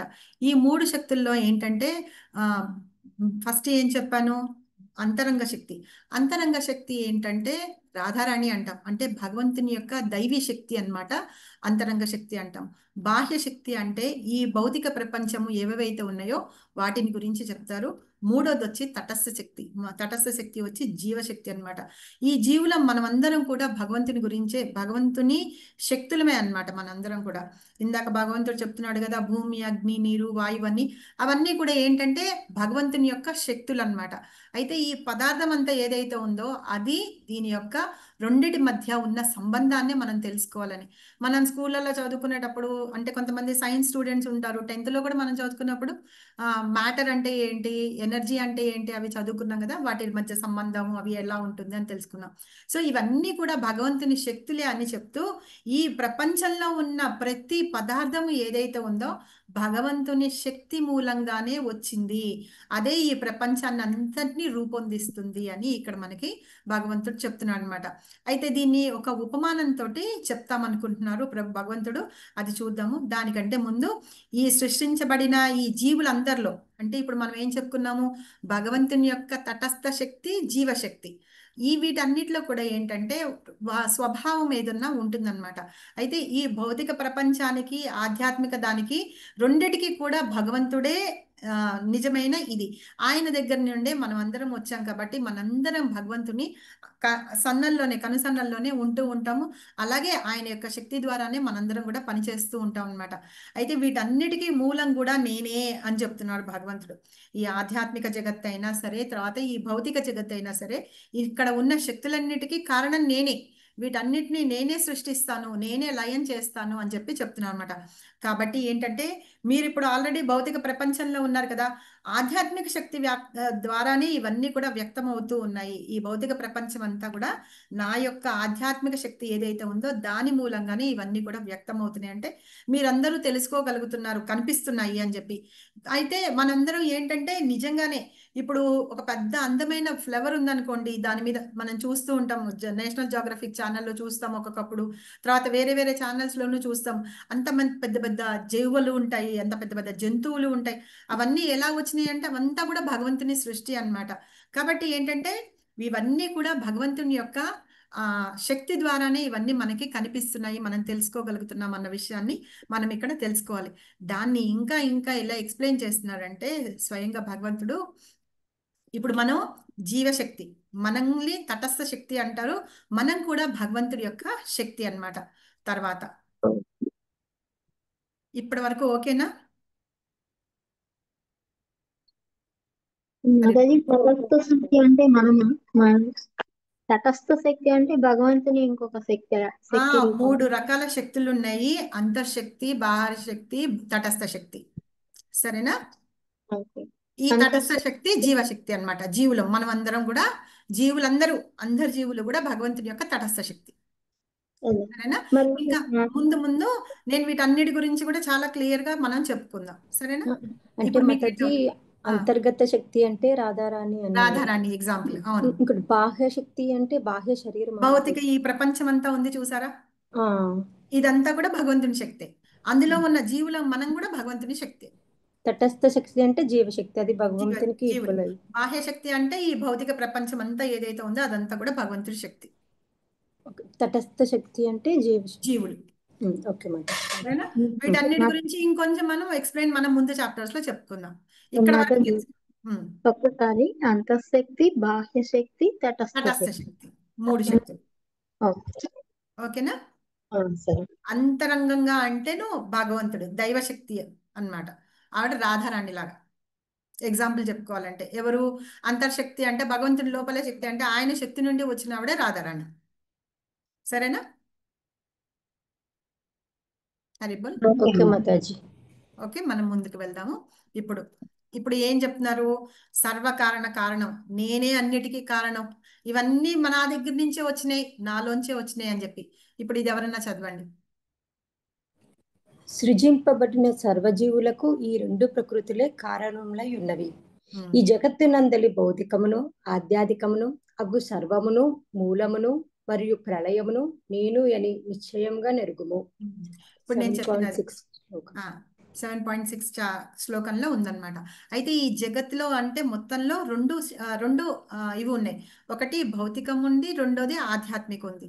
ఈ రెండు కూడా నాలోంచి వచ్చినవే, నా దగ్గర నుంచి వచ్చిన ఇవే అని చెప్తున్నారు. ఈ రెండు ప్రకృతిలాగా చెప్తున్నారు. వాటిల్లో ఉన్న జీవులందరూ కూడా నా నుండి వచ్చిన వాళ్ళే. వీళ్ళందరినీ కూడా నేనే సృష్టించాను. ఆ సర్వానికి ఎలా అయితే వచ్చిందో దానన్నిటికీ మూలం కూడా నేనే, అంటే నేనే సృష్టించాను అని చెప్తున్నారు. తర్వాత ఈ ప్రళయం ఏదైతే చేస్తానో దాన్ని కూడా నేనే అని చెప్తున్నారు అన్నమాట స్వయంగా కృష్ణుడు. కాబట్టి ఇక్కడ ఏం తెలుసుకోవాలంటే భగవంతుడు అన్ని కారణాలకి కారణం అన్నమాట. సర్వకారణ కారణం అంటారు ఆయన్ని. సరేనా? మనం భగవంతుడి అవతారాలు అవి వచ్చినప్పుడు నేను ఈ బ్రహ్మాండాలు ఇవన్నీ ఎలా వస్తాయని విశ్వరూపంలో వాటిల్లో వచ్చినప్పుడు నేను మీకు చెప్తాను. సో ఇప్పుడు దానికి ఎగ్జాంపుల్గా ఏం చెప్తున్నారంటే, ఇప్పుడు ఒక మాల ఉందనుకోండి, ఇక్కడ పక్కన ఒక ముత్యాల మాల ఉంది కదా, సరేనా? ఈ ముత్యాల మాలలో ఈ పూసలన్నీ తీసేసాం అనుకోండి, పూసలన్నీ తీసేస్తే అన్ని విడివిడిగా కనిపిస్తాయి. కానీ వాటన్నిటి ఒకే దారికి పెట్టాలి అంటే ఏం చేయాలి? ఒక దారంలో కానీ వైర్లో కానీ దేనిలో అన్నా సూత్రం అంటాను, దారంలో కానీ ఎందులోనే ఎక్కించాలి. అలా ఎక్కించినప్పుడు అన్నీ ఒక చోట చేర్చబడి ఒక చక్కటి మాలలాగా ఎలా తయారవుతుందో అలాగే నేను ఈ ప్రపంచాన్ని అంతటినీ సృష్టి అంతటినీ చేసినప్పుడు వీటన్నిటినీ ఒక చేటకు చూర్చడానికి ఆ సూత్రాన్ని నేనయ్యి ఉన్నాను. కాబట్టి అందులో ఉన్న దారం కనిపిస్తుందా? ఆ మాలలో ఉన్న దారం కనిపిస్తుందా? అరే బోల్. లేదు మాతాజీ. కనిపించదు. ఇప్పుడు ఈ పూసల్లో వేసిన దారం కనిపించదు. అలాగే ఇలా ఇవి ఇక్కడ ఉన్నవన్నీ కనిపిస్తున్నాయి. మన భౌతిక ప్రపంచంలో మనం అన్ని కనిపిస్తున్నాం, కానీ దానికి ఆధారమైన వాళ్ళు కనిపించట్లేదు. అలాగే నేను ఆ పూసల్లో దారంలాగా ఎలాగ కనిపించకుండా ఉంటానో నేను కనిపించను, కానీ ఇవన్నీ మాత్రం కనిపిస్తూ ఉంటాయి. కానీ వాటన్నిటికీ కర్తని, అవన్నీ నా మీదనే ఆధారపడి ఉన్నాయి అని చెప్పి ఇక్కడ ఈ శ్లోకం చెప్తున్నారు అనమాట. ఇది కూడా చాలా ఇంపార్టెంట్ అయిన శ్లోకం. మత్తః పరతరం నాన్యత్ కించిదస్తి ధనంజయ మయి సర్వమిదం ప్రోతం సూత్రే మణిగణా ఇవ. హరిబోల్ చదవండి ఎవరన్నా. మత్తః పరతరం నాన్యత్ కించిదస్తి ధనంజయ మయి సర్వమిదం ప్రోతం సూత్రే మణిగణా ఇవ. ఓ ధనంజయ, నాకంటేను శ్రేష్టమైన సత్యం ఇంకొకటి లేదు. దారమునందు ముత్యములు కూర్చబడినట్లుగా సమస్తము నా పైననే ఆధారపడి ఉన్నది. నాకంటే శ్రేష్టమైన సత్యం ఇంకొకటి లేదు. నేనే సత్యాన్ని, నేనే సంపూర్ణమైన సత్యాన్ని, నేనే, నన్నే తెలుసుకోండి అని చెప్తున్నారు అనమాట భగవంతుడు ఇక్కడ. ఎలా అంటే దారంలో కానీ తెలుసుకోవాలి, కానీ మనకి కనిపించడు అనమాట. ఎందుకు కనిపించడు అంటే, ఎలా అయితే ముత్యాల్లో దారం మీద ఆధారపడి ఉన్నాయి ఆ ముత్యాలన్నీ కూడా, కానీ భగవంతుడు కనిపించడు. ఆ దారం ఎలా కనిపించదో భగవంతుడు కనిపించడు. ఆ విషయాన్ని ఎవరైతే తెలుసుకుంటారో వాళ్ళు నిజంగా నా గురించి తెలుసుకొని ఆ జ్ఞానాన్ని తెలుసుకున్నట్టు అని చెప్పి ఇక్కడ స్వయంగా భగవంతుడే చెప్తున్నారు అనమాట. ఇక్కడ మనం చెప్పుకున్నాం, అసలు భగవంతుడిని మీరు ఎవరన్నా చూసారా అని అడిగాను నేను క్వశ్చన్లో. ఎవరన్నా చూసారా భగవంతుడిని? లేదు మాతాజీ. చూడాలనుకుంటున్నారా? తెలుసుకోవాలనుకుంటున్నారా భగవంతుడు ఎక్కడున్నారని? అనుకుంటున్నారా? ఉన్నారు మేడం, ప్రతి జీవిలో ఉన్నారు. ఇంకా మనం చేసే ప్రతి పనిలోనూ ప్రతి మనిషిలోనూ అన్ని రకాలుగా ఉన్నారు. అది ఎట్లాగా అనేది మనం ఇప్పుడు తెలుసుకుందాం. మనకి దాహం వేస్తే మంచినీళ్ళు తాగుతామా? ఆ మంచినీళ్ళు తాగడంలో రుచి ఏదైతే ఉందో అది భగవంతుడు. ఓకే, సూర్యుడి నుంచి కాంతి వస్తుంది, ఆ సూర్యుడిలో ఉన్న కాంతి స్వయంగా భగవంతుడు. అలాగే ఒక మనిషిలో కొన్ని సామర్థ్యాలు ఉంటాయి. ఇక్కడ ఈ అమ్మాయి దీన్ని వాయిస్తుంది, దీన్ని పియానో అంటారో ఏమంటారో, వాయిస్తుంది. ఆ అమ్మాయిలో ఆ సామర్థ్యం భగవంతుడు. అలాగే ఆకాశంలో మనకి ధ్వని వినిపిస్తుంటుంది చూసారా, ఆ ధ్వని కూడా స్వయంగా భగవంతుడే. అలాగే మేధావి, ఒక ఒక ఇంటెలిజెంట్ పర్సన్ అంటాం చూసారా, వాళ్ళల్లో ఉన్న మేధా శక్తి ఏదైతే ఉందో అది కూడా భగవంతుడే అన్నమాట. ఇప్పుడు అందరూ చాలా చాలా రకరకాలుగా ఆర్టిఫిషియల్ ఇంటెలిజెన్స్ అని, రోబోలని అవన్నీ తయారు చేస్తున్నారు. వాళ్ళకి ఆ మేధస్సు ఎక్కడి నుంచి వచ్చింది? అవంతా ఆ మేధస్సు భగవంతుడు ఇచ్చింది అనమాట. ఆస్ట్రోనాట్స్ వాళ్ళు వేరే వేరే చోట్లకు వెళ్తూ ఉన్నారు. వాళ్ళందరికీ అది తయారు చేసేవి కానీ అలా వెళ్ళడానికి కానీ వాటన్నిటికీ ఆ మేధాశక్తి అంతా భగవంతుడే ఇస్తున్నాడు, ఆయనే ఉన్నాడని. అయితే ఎక్కడెక్కడ ఉన్నారు, ఏ దానిలో భగవంతుడు ఉన్నారు అని చెప్పడానికి ఈ టేబుల్ ఉంది. ఎవరన్నా ఒకళ్ళు చదవండి. హరిబోల్. రుచి, జలం, సూర్యచంద్రాదులు. ఓం వైదిక మంత్రములలో శబ్ద ప్రకాశం, సామర్థ్యం మానవుడు, సువాసన భూమి, వేడిని అగ్ని, జీవనం జీవించే జీవులలో, తపస్సు తపస్సులలో, ఆది బీజము సమస్త ఆస్తిక్యములలో, బుద్ధి బుద్ధిశాలులలో, పరాక్రమం శక్తి శక్తివంతులలో, బలము బలవంతులలో, తత్వము మరియు కోరిక లేనిది, మైథునము ధర్మసూత్రములకు విరుద్ధముగా లేనిది. సో వీటన్నిటిలోనూ భగవంతుడు అనమాట. మనము నీళ్లు తెలుసుకున్నాము, సూర్యచంద్రులు తెలుసుకున్నాం. ఈ వైదిక మంత్రాల్లో మనం చదివేటప్పుడు ఓం అని చదువుతాం చూసారా, ఆ ఓంకారాన్ని నేనే అని చెప్తున్నాడు భగవంతుడు. అలాగే ఆకాశంలో వచ్చే శబ్దం ఏదైతే ఉందో ఆ శబ్దాన్ని కూడా నేనే. మనుషుల్లో ఉన్న సామర్థ్యం, ఏమన్నా పనులు చేయడానికి కావాల్సిన సామర్థ్యాన్ని కూడా నేనే అని చెప్తున్నారు. అలాగే భూమిలో ఒక సువాసన, మంచి సువాసన ఉంటుంది. ఎప్పుడన్నా వాన పడ్డప్పుడు చూడండి, ఇప్పుడు ఎండాకాలం ఇది అవుతున్నప్పుడు వాన పడ్డప్పుడు ఎంత మంచి వాసన వస్తూ ఉంటుంది కదా, ఆ స్మెల్ కూడా నేనే అని చెప్తున్నారు అనమాట. తర్వాత అగ్నిలో వేడి ఏదైతే ఉందో ఆ వేడిని కూడా నేనే అని. మనం జీవిస్తున్నాం కదా, ఆ జీవులలో జీవనం కూడా నేనే అని. తపస్సు చేసుకుంటున్న వాటిల్లో, తపస్సు చేసే వాళ్ళలో ఆ తపస్సు కూడా నేనే అని. ఒక మనిషికి కావాలి అంటే, వేరే జన్మ రావాలి అంటే వాళ్ళకి ఆది బీజం అనేది నేనే వేస్తున్నాను అని. ఇవన్నిటికి గురించి కూడా భగవంతుని యొక్క విషయాల గురించి మళ్ళీ మనము 10 చాప్టర్స్ లో చెప్పుకుంటాము. అప్పుడు ఇంకొంచెం డీటెయిల్ గా చెప్పుకుందాం. సో ఆ అస్తిత్వాన్ని, ఆ బీజం నేనే, అహం బీజ ప్రదాత అంటారనమాట భగవంతుడు. సో అది కూడా నేనే అని. బుద్ధిమంతులు ఎవరైతే ఉన్నారో వాళ్ళల్లో ఉన్న బుద్ధిని కూడా నేనే అని చెప్తున్నారు. శక్తిమంతులు ఎవరైతే ఉన్నారో వాళ్ళల్లో ఉన్న శక్తి పరాక్రమం అవన్నీ నేనే అని. బలంగా ఉన్న వాళ్ళు బలంగా ఉంటారు కదా, రెస్లింగ్ అవన్నీ చేస్తూ ఉంటారు కదా, అలా వాళ్ళంటి వాళ్ళల్లో బలాన్ని నేనే అని. తర్వాత మైథున ప్రక్రియలో ఉన్నది అంటే ధర్మ విరుద్ధంగా చేసేది కాదు, ధర్మబద్ధంగా చేసేది. అంటే ఒక భార్య భర్తల్లాగా అలా ఉన్న వాళ్ళు చేసుకొని, అంటే శాస్త్రీయంగా పెళ్లి చేసుకున్న వాళ్ళల్లో ఆ మైథునం ఏదైతే ఉందో దాన్ని కూడా నేనే అని భగవంతుడు ఇక్కడ చెప్తున్నారనమాట. సరే, అయితే మనం చెప్పుకున్నాం అన్ని. ఇప్పుడు అర్థమైందా భగవంతుడు ఎక్కడున్నారో? రోజు మనం చూస్తున్నామా లేదా? చూస్తున్నాం మాతాజీ. రోజు మనం చూస్తున్నాం కానీ మనం తెలుసుకోలేకపోతున్నాం. ఎందుకంటే మనం జ్ఞానం పొందలేకపోతున్నాం కాబట్టి మనం తెలుసుకోలేకపోతున్నాం అంట. ఇప్పుడు భగవంతుడు అర్జునుడికి చెప్పిన జ్ఞానం మనకు అర్థమైంది కాబట్టి ఇప్పుడు మనం రేపటి నుంచి తాగే నీళ్ళల్లో భగవంతుడు ఉన్నాడు. అందుకనే మనకి ఆ ఆర్తిని, నీళ్లు తాగాలన్న ఇది ఎండలో వెళ్ళొచ్చేసిన తర్వాత ఆ ఆర్తి అంటాం చూసారా, దాహం, అది తీరాలంటే డబ్బా ఎత్తుకొని ఒక బాటిల్ నీళ్లు తాగేస్తాం కదా, అప్పుడు ఆ ఆర్తి తీరుతుంది. అప్పుడు అమ్మయ్య ఎంత ఆనందంగా అనిపిస్తుంది, ఎంత ఆనందంగా అనిపిస్తుంది అనమాట. ఆ ఆర్తి కూడా భగవంతుడే అనమాట. ఆ టేస్ట్ అవన్నీ మనకి ఇస్తూ ఉంటాడు. కాబట్టి కొంతమంది మాత్రమే తెలుసుకుంటారు, కొంతమంది తెలుసుకోలేరు అని చెప్పి భగవంతుడు చెప్తున్నాడు అనమాట. ఎవరు యాక్సెప్ట్ చేస్తారు, ఎవరు రిజెక్ట్ చేస్తారు, అంటే అంగీకారం ఎవరు తెలుపుతారు, ఎవరు తిరస్కరిస్తారు అనే విషయాన్ని మనం ఇక్కడ తెలుసుకుందాం. ఈ శ్లోకం కూడా మంచి శ్లోకమే. దేవీ హేషా గుణమయ మమ మాయా దురత్యయ మామేవ ఏ ప్రపద్యంతే మాయామేతం తరంతి తే. హరిబోల్. హరే కృష్ణ. చదవండి ఎవరైనా. దైవీ హేషా గుణమయీ మమ మాయా దురత్యయ మామేవ ఏ ప్రపద్యంతే మాయామేతాం తరంతి తే. భౌతిక ప్రకృతికి సంబంధించిన త్రిగుణములతో కూడిన నా ఈ దైవీ మాయ నిశ్చయముగా దాటశక్యము కానిది. కానీ నన్ను శరణు పొందిన వారు దీనిని సులభముగా దాటగలుగుతారు. ఈ భౌతిక ప్రకృతిలో ఏంటంటే 3 గుణాలు ఉన్నాయి. ఒకటి సత్వగుణము, రజోగుణము, తమో గుణం అని 3 గుణాలు ఉన్నాయి అన్నమాట. ఈ 3 గుణాల గురించి మనము 13 చాప్టర్లో అలాగా తెలుసుకుందాము. అలా ఏ గుణాల మూలంగా ఏమేమి ఉంటాయి, వాళ్ళ ఎలా ఉంటాయి అనే విషయాల గురించి మనం ఇంకా క్లియర్గా చెప్పుకుందాం. సో ఈ భౌతిక ప్రకృతిలో 3 గుణాలు ఉన్నాయి. ఆ గుణాలన్నీ ఎవరి భగవంతుని ద్వారానే నిర్మింపబడినవి.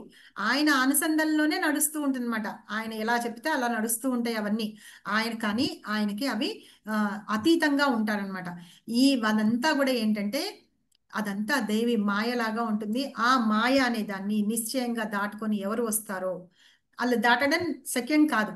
కానీ ఎవరైతే దాటొచ్చి నన్ను శరణు పొందుతారో అలాంటి వాళ్ళు నన్ను పొందగలుగుతారు, నన్ను తెలుసుకోగలుగుతారు అని చెప్తున్నారు. అంటే ఇక్కడ ఇది ఈ దైవీ మాయని నిశ్చయంగా తెలుసుకోగలడం అంటే, ఇప్పుడు మనం చెప్తామనుకోండి, పొద్దున్నే లేస్తాం. చిన్నప్పుడు మా నాన్నమ్మ వాళ్ళందరూ పొద్దున్నే 4:30కే లేచి ఆ రేడియోలో కుయ్ అని సౌండ్ వచ్చేది కదా, అలా పెట్టి మమ్మల్ని లేపమనే వాళ్ళం. ఇప్పటి నుంచి ఏం లేవాలి లేవాలి అనుకునేవాళ్ళం. కానీ ఇప్పుడు మాకు తెలుస్తుంది, మన పిల్లలకి చెప్తుంటే అబ్బా లేచి ఉండి వాళ్ళు చెప్పినట్టు వింటే బాగుండేది కదా అని. సో అట్లాంటివి ఏముంటాయంటే, ఆ నిద్ర మాయలో పడి ఆ నిద్రాదేవికి మనము వాళ్ళ మాయకి మనం కట్టుబడిపోతున్నాం అనమాట. అలా కట్టుబడిపోతూ మనం ఏంటంటే మన కర్మలు, మనం ఏం చెయ్యాలి, పనులు గినులు అవన్నీ ఏవైతే సక్రమంగా చేయకుండా, భగవంతుని ధ్యానం చేయకుండా ఏవేవైతే ఉంటాం చూసారా, మంత్రం చదవమంటున్నాం, గుడికి వెళ్ళి రమ్మంటున్నాం, గుడికి వెళ్ళడానికి మనకి కష్టం అన్నమాట. కానీ మనకు కావాల్సిన పనులన్నీ అయిపోయి, ఇవంతా ఏంటంటే మాయ. ఈ మాయలో పడి ఎవరైతే బయటకు వచ్చి నన్ను తెలుసుకోగలుగుతారో, నిశ్చయంగా ఆ మాయను దాటి నా దగ్గరకు వచ్చి నన్ను తెలుసుకోగలుగుతారో, నన్ను శరణు పొందుతారు. ఎప్పుడైతే బయటకు వస్తామో ఆ మాయలోంచి మనం కంపల్సరిగా భగవంతుడిని తెలుసుకోగలుగుతాం అన్నమాట. అప్పుడు మనము ఈ మాయలన్నిటి దాటుకొని భగవంతుడి దగ్గరికి వెళ్ళగలుగుతాము, ఆయన్ని తెలుసుకోగలుగుతామని ఈ శ్లోకంలో చెప్తున్నారు. ఎవరెవరు భగవంతుణ్ణి తెలుసుకోలేరు అని అనుకున్నాం కదా, వాళ్ళల్లో తెలుసుకోలేని వాళ్ళు, భగవంతుడి గురించి తెలుసుకోలేని వాళ్ళు నలుగురు ఉన్నారట. ఆ నలుగురు ఎవరంటే, నమాం దుష్కృతి నోమూఢ ప్రపద్యంతే నరాధమాః మాయయాపహృత జ్ఞాన ఆసురం భావమాశ్రితాః. చెప్పండి ఎవరన్నా. నేను చదవనా అండి? చదవండి మాతాజీ, ఎవరో ఒకరు చదవండి.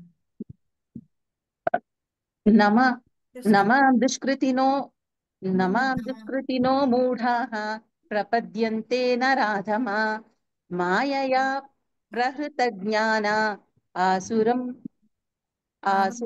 భావమాశ్రితాః. దుష్టులైన మూఢులు, నరాధములు, మాయచే హరింపబడిన జ్ఞానము గలవాడును, దానవ ప్రవృత్తి అయిన నాస్తిక స్వభావమును కలిగి యుండు వారును నన్ను శరణు పొందజాలరు. ఎవరెవరు భగవంతుడిని శరణు పొందలేరట? దుష్టులైన వాళ్ళు, మూఢులు అన్నమాట. వాళ్ళు నమ్మకమే ఉండదు వాళ్ళకి, నరాధములు, మాయతోటి అజ్ఞానాన్ని కప్పబడిన వాళ్ళు, అలాంటి వాళ్ళు, దానవ ప్రవృత్తి కల వాళ్ళు అన్నమాట. అంటే ఆసురీ స్వభావాలు కలిగిన వాళ్ళు. దీని కూడా ఎలాంటి వాళ్ళు ఉంటారు, దాన ప్రవృత్తి కల వాళ్ళు ఎలాంటి స్వభావంతో ఉంటారు అనేది కూడా మనం ముందు చాప్టర్స్ లో తెలుసుకుందాం. అలాంటి నాస్తిక స్వభావం కలిగి ఉన్న వాళ్ళు ఎవరు నన్ను ఆశ్రయించలేరు, నన్ను శరణు పొందలేరు అని చెప్తున్నారు అనమాట. అయితే ఇక్కడ మనము ఒక స్టోరీ చెప్పుకుందాం. అయితే ఇప్పుడు నేనేం చెప్పాను, ఎవరెవరు నా దగ్గర నన్ను పొందజాలరు అంటే, శరణు పొందడానికి వాళ్ళు ఒప్పుకోరు అనమాట. అంటే వాళ్ళు భగవంతుడి గురించే నమ్మరు, భగవంతుడు ఉన్నారు చేస్తున్నారు ఇది అని అంటే వాళ్ళు ఎవరు నమ్మరు అనమాట. అయితే వాళ్ళు ఏం చేస్తారంటే, భగవంతుడు లేడు, ఈయన నమ్మడానికి వీళ్ళు అసలు ఏమీ ఉండదన్నమాట. అయితే అలాంటి వాళ్ళల్లో రాక్షసులు కూడా ఉన్నారు కదా, మనం కొంతమంది చెప్పుకుందాం. ఇప్పుడు కృష్ణుడు ఉన్నారు అనుకోండి, మీకు తెలుసు కదా కృష్ణుడిని రణచోర్ అని అంటారని, అవునా?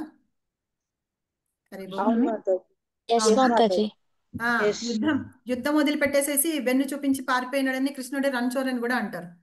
అయితే మనం ఇప్పుడు జ్ఞానం తెలుసుకుంటున్నాము, మనం స్క్రిప్చర్స్ చదువుకుంటున్నాం కాబట్టి భగవంతుడు అలా ఎందుకు అనుకోకూడదు, ఆ జ్ఞానాన్ని ఎందుకు వెళ్ళిపోతాడు, దానిలో ఏదో ఒక మతలబ్ అంటాం కదా, ఒక మీనింగ్ ఉంది, ఏదో చెయ్యాలి, ఒక లీల ఏదో చెయ్యాలి కాబట్టి భగవంతుడు అలా వెళ్ళిపోతారనమాట. దాన్ని వదిలిపెట్టి ఆ స్టోరీ మళ్ళీ చెప్తాను. కాలయవనుడు ఉన్నాడనమాట. కాలయవనుడు మీకు జరాసంధుడి స్టోరీ అందరికీ తెలిసే ఉంటుంది. అది మళ్ళీ తర్వాత ఎప్పుడన్నా మనం వీలైతే చెప్పుకుందాము, లేదా ఇప్పుడు టైం అయిపోయింది కదా, తర్వాత చూసి చెప్తాను. కాలయవనుడు అన్నాడనమాట. కాలయవనుడు ఎవరంటే కంసుడి యొక్క మామ. అతను ఏం చేస్తాడు, తన 2 కుమార్తెల్ని ఇచ్చి కంసుడికి పెళ్లి చేస్తాడు. అయితే కంసుడిని ఏం చేశారు, బలరాం కృష్ణులు వచ్చి చంపేశారు, అవునా? సరే ఈ కాలయవనుడు ఏం చేస్తాడంటే వచ్చి కృష్ణుడి మీదకి యుద్ధానికి వస్తాడు. సరే అదే టైంలో జరాసంధుడు కూడా ఏం చేస్తాడంటే, జరాసంధుడు కూడా యుద్ధానికి వస్తూ ఉంటాడు. అప్పుడు ఏం చేస్తాడు, ఇద్దరు ఒకేసారి వస్తున్నారు, వీళ్ళ దగ్గరేమో ఇంతమంది సేన ఉన్నారు, ఈ కాలయవనుడి దగ్గర ఇంతమంది సేన ఉన్నాడు. అప్పుడు ఏం చేస్తాడంటే కృష్ణుడు ఏం చేస్తాడు, ఇప్పుడు ఎవరైనా రాజు, నిజమైన రాజు ఏం చేస్తారంటే తన దేశ ప్రజల్ని రక్షించుకోవడమే ముఖ్య ఉద్దేశంగా పెట్టుకుంటారనమాట. కాబట్టి ఏం చేస్తారంటే రాత్రికి రాత్రి ద్వారక నిర్మించి ఎవరి చేత? విశ్వకర్మ ఉన్నాడు కదా, విశ్వకర్మ చేత ద్వారకని నిర్మించి ఈ ప్రజలందరినీ, అంటే ద్వారకలో ఉన్న ప్రజలందరినీ అక్కడికి షిఫ్ట్ చేసేస్తారనమాట. చేసిన తర్వాత జరాసంధుడును కాలయవనుడు ఇద్దరు ఒకేసారి యుద్ధానికి వస్తున్నారు. ఇప్పుడు జరాసంధుడితోటి యుద్ధానికి వెళ్తే గనక కాలయవనుడు వచ్చి ద్వారకలో ఉన్న ప్రజలందరినీ చంపేస్తాడు. అదే కాలయవనుడితోటి యుద్ధానికి వెళ్తే జరాసంధుడు వచ్చి ద్వారకలో ఉన్న జనాలందరినీ చంపేస్తాడు. అదే ఉద్దేశంతో వాళ్ళందరినీ ఆ ద్వారకా నగరం నిర్మించి అక్కడికి వెళ్ళి తీసుకెళ్ళి అక్కడ పెడతారనమాట. మధుర నుంచి ద్వారకా దగ్గర అక్కడ నిర్మించి అక్కడ పెట్టేస్తాడనమాట. అప్పుడు ఏం చేస్తాడు? ఇంకా జరాసంధుడు రావడానికి టైం ఉంది, కానీ కాలయవనుడు వచ్చాడు ముందు. కాలయవనుడు వచ్చాడు కదా, అతన్ని చంపాలి. కానీ ఇప్పుడు వీడిని చంపుకుంటూ యుద్ధం చేసుకుంటూ కూర్చుంటే ఎట్లాగా? కానీ అతనికి ఇంకొకతను ఉంటాడు, ముచుకుందుడు అని. ముచుకుందుడు చాలా గొప్ప భక్తుడు అనమాట. అతను ఏం చేస్తాడు? దేవాసుర యుద్ధం జరుగుతున్నప్పుడు అతను యుద్ధం చేయడానికి దేవతలకి హెల్ప్ చేస్తాడు. హెల్ప్ చేసి చాలా అలసిపోతాడు అనమాట. అప్పుడు వాళ్ళు అడుగుతారు, దేవతలు అడుగుతారు, నీకేం వరం కావాలి అంటే, నేను ఇన్ని రోజుల నుంచి యుద్ధం చేసి నేను అలసిపోయి ఉన్నాను కదా, నేను ప్రశాంతంగా పడుకోవాలనుకుంటున్నాను అని చెప్పి అంటాడనమాట. అప్పుడు సరే అని చెప్పి వాళ్ళు ఒక గుహ చూపిస్తారు. అటువైపుకి ఎవ్వరూ రారనమాట, అతను నిద్ర డిస్టర్బ్ చేశాడు అందుకు. అందుకని ఆ గుహ చూపించి, ఇదిగో ఇదే నీకు సరైన ప్లేస్, నువ్వు వెళ్ళి పడుకో అని చెప్పి అతన్ని అక్కడ పడుకోమని చెప్పి ప్లేస్ చెప్తారు. సరే అతను పడుకొని నిద్రపోతూ ఉంటాడు. ఇప్పుడు చాలా రోజులైంది, అతన్ని నిద్ర లేపాలి. అయితే అతనికి ఒక వరం ఉంటుందన్నమాట. ఎవరైతే వచ్చి అతన్ని నిద్ర లేపుతారో, ఎవరినైతే ఫస్ట్ చూస్తారో వాళ్ళు భస్మం అయిపోతారు అని చెప్పేసి ఉంటుందన్నమాట. అయితే అతన్ని నిద్ర లేపాలి కదా, అందుకని కృష్ణుడు ఏం చేస్తాడంటే పరిగెత్తుకుంటూ వెళ్ళి ఆ గుహ వైపుకి వెళ్ళి పక్కన దాక్కుంటే ఇక్కడ ఇతను వస్తాడు, ఎవరు? కాలయవనుడు కూడా వచ్చి, పడుకొని ఉన్నావా, నువ్వు దుప్పటి ముసుగేసుకొని పడుకొని ఉంటాడు కదా ముచుకుందుడు. అందుకని కాలుతో ఒక తన్ను తన్ని, ఏ కృష్ణ లే, నువ్వు పడుకొని ఉన్నావా, శుభ్రంగా దుప్పటి ముసుగేసుకొని ఒక తన్ను తంతాడు. తంతే అప్పుడు ఏం చేస్తాడు? ముచుకుందుడు లేచి కళ్ళు తెరిచి చూసేటప్పటికి కాలయవనుడు ఉంటాడు, కళ్ళు తెరిచేటప్పటికి భస్మం అయిపోతాడు అనమాట. అలాగే ముచుకుందుడికి ఇంకా, అరే కృష్ణుడే ఎందుకు చంపలేదు ఇది అంటే కాలయవనుడిని ఇతని ద్వారా చంపించాలని. పైగా ఇంకొకటి ఏంటంటే ముచుకుందుడికి శివుడు, పరమశివుడు వరం ఇస్తాడనమాట. ఏమని? నువ్వు యాదవుల చేతిలో నువ్వు చనిపోకుండా నీకు వరం ఇస్తున్నాను అని. పైగా అలాగే శివుడు ఇచ్చిన వరముని ఆయన రెస్పెక్ట్ ఇవ్వడం అనమాట. రెస్పెక్ట్ ఇస్తూ ఈ కాలయవుణ్ణి చంపించేసి, తొందరగా అయిపోయింది, అంతసేపు యుద్ధం చేయాల్సిన పని లేదు, అతను కళ్ళు తెరిస్తే చనిపోతాడు అంతే. అలా చంపించేసి మళ్ళీ వెనక్కి వెళ్ళి అక్కడ యుద్ధం చేసి తర్వాత జరాసంధుడి దగ్గరికి వెళ్ళినప్పుడు ఏంటంటే, జరాసంధుడిని చంపడానికి అవసరం లేదనమాట. ఆ క్రెడిట్ అంతా ఎవరికి ఇవ్వాలి? మళ్ళీ భీముడికి ఇవ్వాలి. మనం ఫస్ట్ క్లాస్లో చెప్పుకున్నప్పుడు ఒకే నక్షత్రంలో 5గురు పుట్టారని చెప్పాను కదా, భీముడు, జరాసంధుడు, దుర్యోధనుడు, కీచకుడు, బకాసురుడు. సరేనా? కీచకుడిని చంపేశాడు. విరాట్ రాజు కొలువులో ఉన్నప్పుడు కీచకుడిని చంపాడు. తర్వాత వీళ్ళు ఆ లాక్షాగృహంలోంచి అక్కడికి వచ్చినప్పుడు ఏకచక్రపురాన్ని అక్కడికి వెళ్తారనమాట, ఎవ్వరు గుర్తుపట్టకూడదు పాండవులని. అక్కడికి వెళ్ళినప్పుడు బకాసురుణ్ణి చంపేస్తాడు. తర్వాత ఇప్పుడు మూడో వాడెవడున్నాడు? ఎవరిలో వీళ్ళ 5గురిలో ఫస్ట్ వాళ్ళు ఎవరు ఇంకొకళ్ళని చంపితే మిగతా 3గురిని వాళ్ళే చంపుతారు. కాబట్టి వీళ్ళని చంపేశాడు కదా, ఫస్ట్ బకాసురుడిని చంపాడు, తర్వాత కీచకుడిని చంపాడు. సో ఈ జరాసంధుడి చావు కూడా భీముడి చేతిలో ఉంది. ఆ క్రెడిట్ భీముడికి ఇవ్వాలి కదా, అందుకని భీముడి చేత చంపించాలి కదా, అందుకని వెళ్ళిపోతాడనమాట కృష్ణుడు. అంతే తప్పించి నిజంగా కొంతమంది మూఢులు ఏమనుకుంటారంటే భగవంతుడు నిజంగానే పారిపోయినాడు ఇది అని అనుకుంటారు. కానీ అలా కాదు, అలాగా మనం అర్థం చేసుకోకూడదు అనమాట. ఇప్పుడు అర్థమైందా నేను చెప్పిన స్టోరీకిను? ఆ నరాధములు వాళ్ళందరూ భగవంతుడిని ఎలా అర్థం చేసుకోలేరు, ఎలా అర్థం చేసుకుంటారు అనేది. హరే కృష్ణ. చెప్పండి నాకు. సో నెక్స్ట్ ఇప్పుడు చెప్పండి ప్రభు. ఇన్ని రోజులు నాకు ఆ రణచోరుడు అనే పేరు ఎందుకు వచ్చింది, అలా ఎందుకు చేశాడు అనేది అవగాహన రాలేదు నాకు. అది ఇప్పుడు మీరు ఇది చెప్పడం పూర్తిగా వచ్చింది. అవును, అదే దాని వెనకాల ఉన్నది. లేకపోతే అసలు కృష్ణుడు అలా పారిపోవాల్సిన అవసరం ఏంటి? పారిపోయారు వాటిలో చూసుకుంటూ ఉన్నాను, ఎందుకు పారిపోతున్న కృష్ణుడు అని అర్థం కాలేదు. అవును, ఒక లీల చేయాలంటే ఇంకో లీల చేయాలి. మాతాజీ ఇది కూడా అంటారు కదా, 16 సార్లు అందుకని జరాసంధుడి స్టోరీ నేను ఇప్పుడు చెప్పను, తర్వాత చెప్తాను, కానీ మధ్యలోంచి చెప్తాను అని చెప్పాను. అందుకని ఓకే, ఆ క్రెడిట్ భీముడికి ఇవ్వాలి అని చెప్పేసి అక్కడి నుంచి జరాసంధుని చంపకుండా అక్కడి నుంచి పారిపోయినాడు. ఇక్కడ ఎందుకు వీడి దగ్గర ఇతన్ని కాలయవని దగ్గర పారిపోయినాడంటే, ఇక్కడ ముచుకుందుడి చేత చంపించాలి, ముచుకుందుడి నిద్రలేపాలి. ఆయన వెళ్ళి ముందే కనిపించాడంటే యాదవుల చేత ముచుకుందుడు చావకూడదు అనమాట. ఆ వరం ఏదేదో ఉందో ఆ వరాన్ని కూడా ఇది చేయాలని. పైగా ఇంత గొప్ప భక్తుడు, దేవతలకే వెళ్ళి ఒక రాజుగా అయి ఉండి దేవతలకి హెల్ప్ చేస్తున్నాడు అని అంటే అతని ఎంత గొప్ప పరాక్రమవంతుడు అనేది మీరు అర్థం చేసుకోవాలి ఇక్కడ. సో ఈ నలుగురిలో వీళ్ళెవరు భగవంతుణ్ణి శరణు పొందరనమాట. అంటే భగవంతుడి గురించి వాళ్ళు తెలుసుకోలేరు కాబట్టి ఆయన్ని శరణు పొందలేరు. తర్వాత ఇంకో నలుగురు ఉన్నారు, అదే ఇక్కడ వీళ్ళ గురించి చెప్తున్నారు. మూఢులు అంటే ఏంటంటే మూర్ఖులని, గాడిద చాకరీ చేసేవాళ్ళని. అంటే ఇదంతా పర్పట్లో శ్రీల ప్రభుపాద రాశారనమాట. నరాధములు అంటే మానవుల్లో అధములు, నీచ జాతికి చెందిన వాళ్ళు అసలు భగవంతుడి గురించి అర్థం చేసుకోలేరు. మయాయా అపహృత జ్ఞాన అంటే సమాజంలో తప్పుదారి పట్టిన మేధావులు, వాళ్ళకి అన్ని జ్ఞానం అంతా ఉంటుంది, కాకపోతే వాళ్ళు తప్పుదారులు పడుతూ ఉంటారు అనమాట. ఆసురం భావం ఆశ్రిత అంటే రాక్షస గుణాలు ఉన్నవాళ్ళు అని. ఆ గుణాలు ఏంటి అవి అనేది దైవాసుర గుణాలు అనేసి చాప్టర్ ఉంది, ఆ చాప్టర్లో మనం తెలుసుకుందాం. తర్వాత ఎవరెవరు నన్ను శరణు పొందుతారు అని చెప్తున్నారు అనమాట ఈ శ్లోకంలో. చతుర్విధ భజంతే మాం జనా సుకృతినో అర్జున ఆర్ధో జిజ్ఞాసురర్థార్థి జ్ఞాని చ భరతర్షభ. హరిబోల్. ఇది ఎవరన్నా చదవండి. చతుర్విధా భజంతే మాం జనాః సుకృతినో అర్జున ఆర్థో జిజ్ఞాసురార్థార్థి జ్ఞానీ చ భరతర్షభ. ఓ భరతవంశ శ్రేష్ఠుడా, ఆర్తుడు అర్థార్థి జిజ్ఞాసు పరతత్వ జ్ఞానము నన్వేషించువాడు అనేది 4 రకముల పుణ్యాత్ములు నాకు భక్తియుక్త సేవ చేయనారంభింతురు. ఇప్పుడు ఇక్కడ నలుగురు ఉన్నారు, ఇందాక నలుగురు శరణు పొందరు, ఈ నలుగురు శరణు పొందుతారనమాట. ఎవరు? ఆర్తుడు, అర్థార్థి, జిజ్ఞాసువు, పరజ్ఞానాన్ని అంటే భగవంతుని గురించి మనం ఎక్స్పెరిమెంట్లు చేస్తుంటాం తెలుసుకోవడానికి, జ్ఞానం సంపాదించడానికి, అలాంటి వాళ్ళు అనమాట. ఇక్కడ చెప్తున్నారు. అర్థ అంటే బాధితులు, ఎవరైతే ఎవరి చేత నా బాధ పట్టిస్తుంటారు అనుకోండి, అప్పుడు వాళ్ళు ఏం చేస్తారు? భగవంతుడా నువ్వే దిక్కు అని చెప్పి ఆయన్ని పిలుస్తూ ఉంటాం కదా. ఎస్ సార్, కరెక్టేనా? బాధపడుతుంటే కష్టాల్లో ఉంటే భగవంతుడా నువ్వే దిక్కు నన్ను రక్షించు అంటాం. అలాగే అర్థార్థి అంటే డబ్బులు కావాలంటే కూడా మనము భగవంతుడిని ప్రార్థిస్తాం. అలాగే జిజ్ఞాసు అంటే భగవంతుడి గురించి ఆసక్తి ఉంటుంది కదా, తెలుసుకోవాల్సిన వాళ్ళు. అలాగే ఆయన గురించిన జ్ఞానాన్ని అర్థం చేసుకోవాలి అనుకున్న వాళ్ళు అన్వేషిస్తూ ఉంటారనమాట. జ్ఞాన అంటారు, జ్ఞాన సముపార్జాన్ని ఆర్జించడానికి చేసేవాళ్ళు అనమాట. వీళ్ళల్లో ఇందాక మనము ఆ నరాధముల గురించి ఒక స్టోరీ చెప్పుకున్నాం కదా. ఆర్తులు అంటే బాధితులు ఎవరైతే ఉన్నారో వాళ్ళ గురించి ఒక 2-3 లైన్లో స్టోరీ చెప్పుకుందాం. నరకాసురుడు తెలుసు కదా మనకందరికి, దీపావళి చేసుకుంటాం చచ్చిపోయినందుకు. సో ఆ నరకాసురుడు ఏం చేస్తాడంటే కొంతమంది 16,000 మంది రాణుల్ని వాళ్ళందరినీ తీసుకొచ్చి తను చెరపెడతాడు అనమాట. చెరపట్టి ఒక చోట పెట్టేసి పెడతాడు.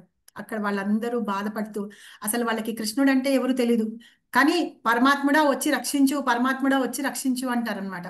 ఈ నరకాసురుడి చర్యలకు భరించలేక భూదేవి కొడుకు కదా ఈవిడ సత్యభామతోటి పాటు వెళ్ళి అతన్ని చంపడానికి వెళ్ళినప్పుడు వీళ్ళందరినీ కూడా రక్షిస్తాడనమాట కృష్ణుడు. అప్పుడు వాళ్ళందరూ ఏం చేస్తారంటే ఎవరెవరైతే ఈ రాజులు వాళ్ళ భార్యలు వీళ్ళు ఉన్నారు కదా వాళ్ళందరూ వాళ్ళని ఏలుకోమని చెప్తారు. ఏలుకోమంటే అప్పుడు కృష్ణుడు తను స్వీకరిస్తాడనమాట వీళ్ళందరినీ. అలాగా వాళ్ళు వచ్చి ఆయన రక్షించడానికి వచ్చినప్పుడు ఆయన ఎవరు అని తెలీదు, భగవంతుడు అది అని తెలీదు. మనల్ని ఎవరైతే కష్టాల్లో ఉన్నప్పుడు రక్షించారో వాళ్ళనే మనం భగవంతుడుగా అనుకుంటాం కదా. అలా బాధల్లో ఉన్న ఆ బాధితుల్ని భగవంతుడు రక్షించాడు. అలాగే మొసలి దాంతో గజేంద్ర మోక్షంలో కూడా కష్టంలో ఉన్నప్పుడు గజేంద్రుడు పెద్దగా పిలుస్తాడు, కొన్ని వేల సంవత్సరాలు యుద్ధం చేస్తాడు మొసలితోటి. చేసిన తర్వాత చివరికి దేవదేవుడా నువ్వే రక్షించు అని చెప్పి ఒక్కసారిగా పిలుస్తాడు అనమాట.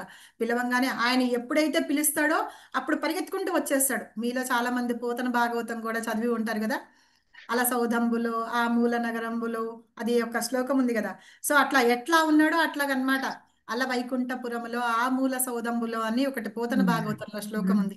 సో ఆయన పిలిచే పిలుపుకి ఏంటంటే లక్ష్మీదేవి తోటి ఆయన పాచికలు ఆడుతూ ఉంటాడు అనమాట. అదే మనం ఇప్పుడు లూడో ఆడతాం చూసారా, అది ఆడుతూ ఉంటారు. అలా వదిలేసేసి ఆయన అట్లాగే వెళ్ళిపోతారనమాట. పైన వస్త్రాన్ని ధరించడు, శంఖ చక్రాలు ధరించడు, గరుత్మంతుడిని ఎక్కడు, ఎవరిని ఎక్కకుండా అలా పరిగెత్తుకొని వెళ్ళిపోతూ ఉంటే ఆవిడ చీర కొంగు పట్టుకొని ఉంటాడనమాట. సత్యభామ కొంగు పట్టుకొని ఉంటాడు.